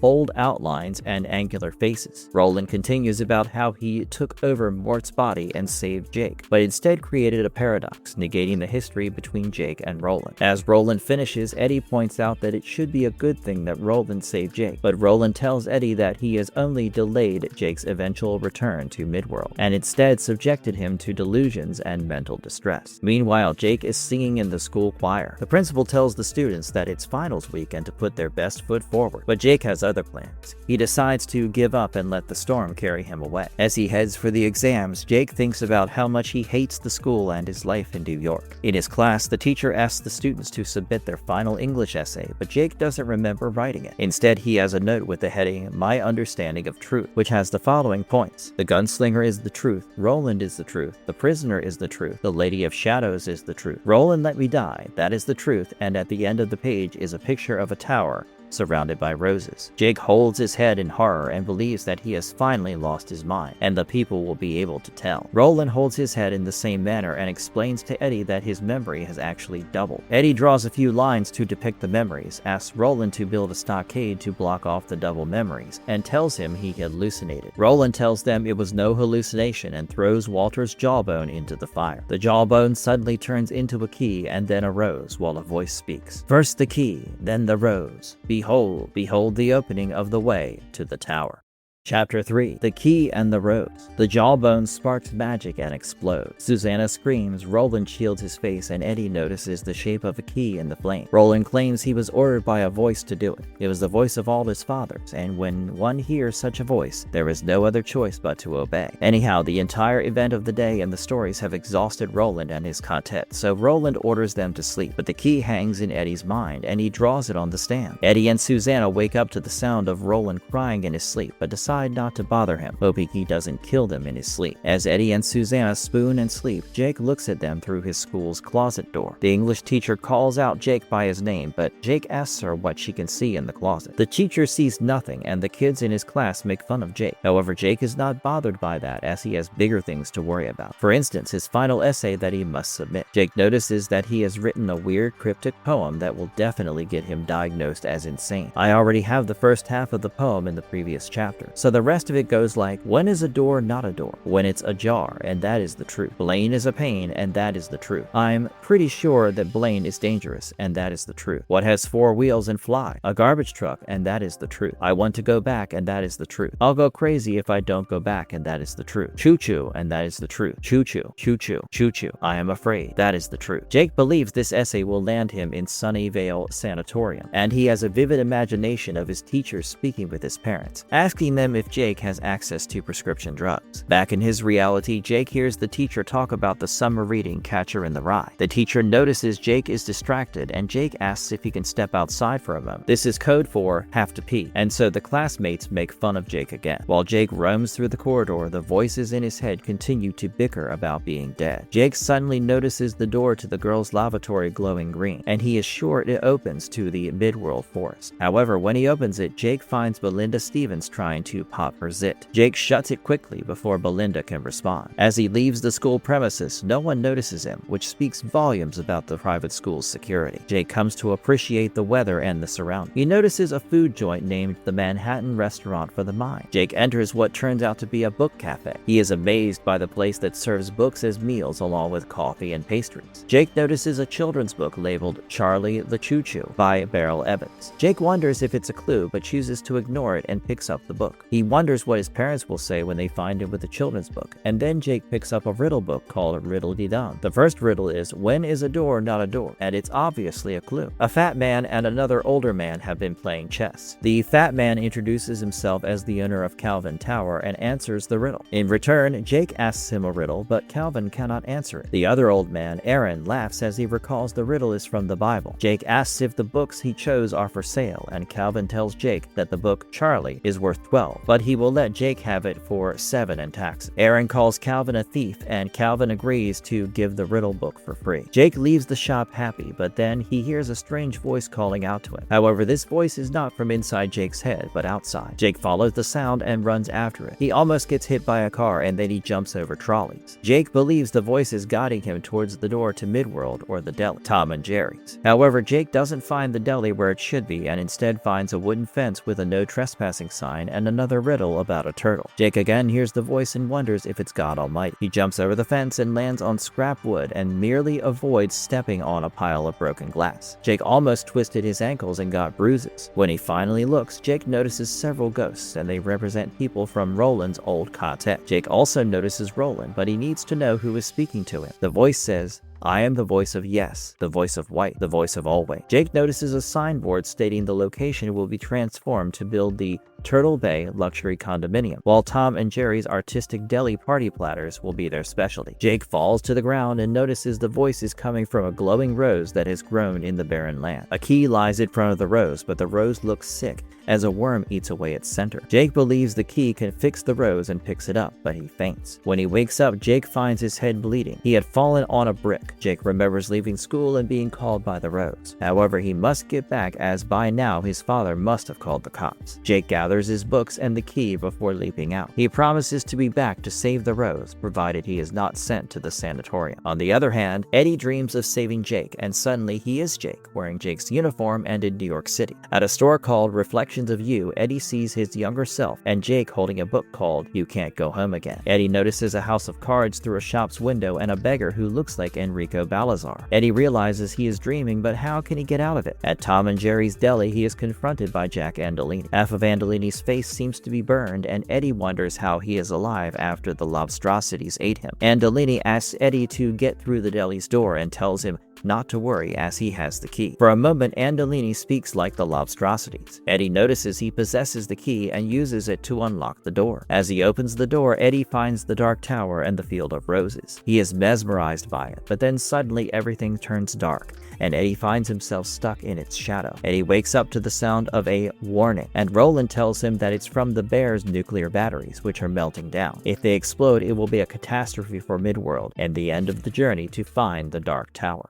Chapter 4. The portal. The sound of the warning alarm continues to hurt Eddie, Susanna, and Roland's ears, but the device announces that it is shutting down, which will be over in 47 minutes, and there is no danger. Roland prepares in a deerskin harness to carry Susanna as they plan on backtracking to the place from which the cyborg bear came. Susanna doesn't like being carried like a baby, and especially by Roland, but agrees as the path gets rough. After reaching a certain point, Roland asks Susanna to stay back, and he takes Eddie to reach the place. Eddie and Roland hide in the bushes, keeping quiet, but what lies before them is what looks like the entrance to a subway. The fortress of sorts is guarded by small robots. Someone suddenly tugs at Eddie's legs and he turns scared, only to find it's his wife Susanna, who couldn't stay back. The little robots with antennas look harmless, and Eddie feels like shooting them would be like shooting innocent puppy. But Roland tells them to shoot and end their misery. Roland instructs them to say their lesson, and while uttering the gunslinger's motto, Eddie kills with his heart a robotic snake, robotic boxes, and a toy tractor. However, a cyborg rat leaps at them and towards Susanna. It's too fast for Eddie, and he asks for Roland's help, but Roland doesn't budge, and Eddie shoots the rat's radar anyway. Eddie gets mad at Roland and points his gun at him, while while Susanna tries to calm him down. Eddie is not ready to listen, but then Roland spots a cyborg bat and kills it to save Eddie. Roland assures Eddie that Susanna was never in danger, as he would have stepped up if Eddie failed. Eddie disapproves of Roland's teaching method, but lets it pass. The dead cyborgs wither away instantly, and the group proceeds to check out the portal. Eddie touches the door to the portal and finds it vibrate. It oddly feels haunted, and suddenly Eddie is transferred back to the haunted mansion he and Henry once visited. Eddie starts speaking creepily, describing the mansion's halls of the dead, the ruined rooms, and spiders spinning circuits. He suddenly notices a boy inside the mansion. The boy yells, "Jake! I'm Jake! Find Roland. He has to help me." As Eddie gets stuck between worlds, Roland pulls away. Eddie tells Susanna and Roland about the haunted mansion and about Jake. Eddie deduces that Jake has to come through the haunted mansion to Midworld. However, it's getting dark and the group decides to camp somewhere else. As they are about to leave, the portal calls out to Eddie, trying to lure him in. Eddie asks it to get lost and follows the others, but on his way, he notices the key stuck on a tree branch. It is the very same key that Jake now possesses. Eddie retrieves the key and joins his friend. Back on our world, a disheveled and injured Jake returns to his Manhattan apartment. He wishes he could just jump out of the balcony. As the elevator door opens, Mr. Elmer Chambers confronts Jake with contempt. He claims that Jake's mother is worried sick. "But not you, huh?" quips Jake, and his father drags him back to their apartment. Mrs. Shaw looks at Jake with pity as Mr. Chambers drags Jake to his mother. However, Jake has had enough with his parents. He pulls away his hand and screams at his father to let him go. "Geez, I don't work for you. I'm your son, remember?" Jake's mom asks her husband to stop punishing Jake, but Jake pulls away and asks them to leave him alone. He walks back to his room and slams the door. After a while, Mrs. Shaw brings him some food, and Jake asks her to tell his parents that he is fine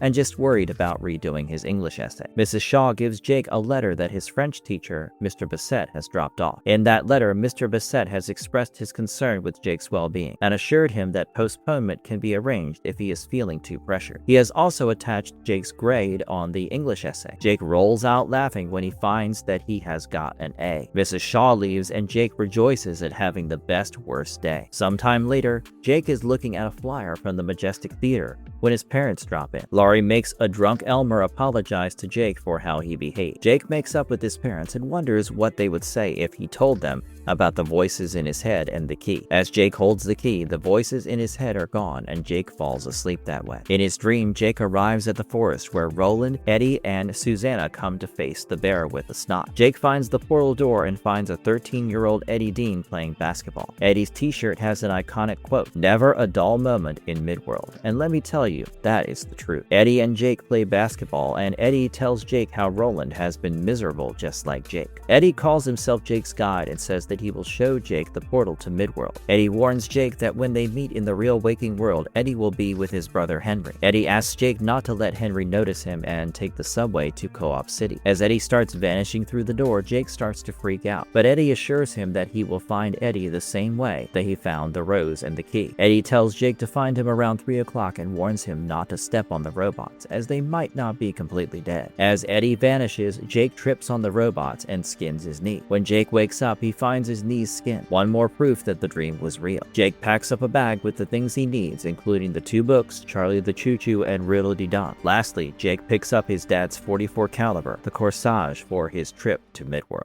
Chapter 5. The Door, the Demon, and the Boy. Jake Chambers is ready to go back to Midworld, the place he knows he actually belongs. He holds his father's gun, and it's nothing like the toys he once played with. It feels like death, life, and power. Jake opens the barrel and takes out the bullets. He throws in the ammo and Dad's sunglasses. He also leaves a note for his parents, but keeps it simple. Jake realizes the key can help silence the voices driving Roland insane, so he reaches out to Eddie as he sleeps, appearing like a silhouette. Eddie wakes up surprised and can barely make sense of things, but he takes out the key and calls Roland. But he doesn't wake up. Eddie checks for Roland's pulse and Roland wakes up, but he looks sick. Roland confesses that the voices are killing him, and Eddie insists he take the key. As soon as Roland holds the key, the voices are gone. Back in our world, Jake rather enjoys cutting class, carrying a gun, and looking for Midworld. He walks carefree, buys grape nehi and sausage. On the other hand, he fears something might go wrong. Jake turns up in a rather vagrant society and a cop catches him idling by. The cop demands to see some ID, and Jake brandishes the key at him. The key's magical powers have the cop and the onlookers spellbound, allowing Jake to run away. Now in Midworld, Roland, Susanna, and Eddie Dean come out of the forest and find a proper road. Roland explains it's one of the great roads of Midworld, used by coaches and a vast drainage system below. They come across a stone circle with monoliths just like Stonehenge. Roland has previous experience of being trapped in a stone circle with a succubus. He explains to the others that it's the speaking ring and is home to a demon. It's where worlds collide, and Roland expects this to be where Jake will pass from. In New York City, Jake feels the world is saying goodbye to him before he leaves. He notices graffiti that is related to Roland or Midworld, and as Jake reads them, he doesn't see the old man coming from the opposite side and crashes into him. Jake apologizes to the old man and asks for Marquee Academy, but the old man answers that there's no academy, but Marquee Avenue near the Majestic Theater. Jake replies with a "thank you, sir," impressing the old man. When Jake arrives at the Majestic Theater, he notices Henry Dean teasing a girl called Mary Ann, and accompanying him is young Eddie Dean. Now this scene might be familiar to you, and if you can recall, this is the day the brothers went to see the Haunted Mansion. Jake recognizes Eddie and realizes the other guy is Henry. Jake follows Eddie's advice and avoids looking at Henry's eyes. Jake lurks around the brothers as they move through the streets, and Jake witnesses their Dean brothers' lives unfold. They finally arrive at the Dutch Hill Mansion, and despite what Henry says, Jake knows it's haunted by something demonic guarding the path to Midworld. Speaking of Midworld, as Roland's quartet approaches the stone circle, they notice a storm gathering. Roland asks Susanna if she may have to unleash Detta Walker to fight the demon. Roland explains that the demon there is both male and female, and it will attack Eddie unless one of them distracts and traps it. If the demon is female, Roland will do it, and if it's male, it will be Detta,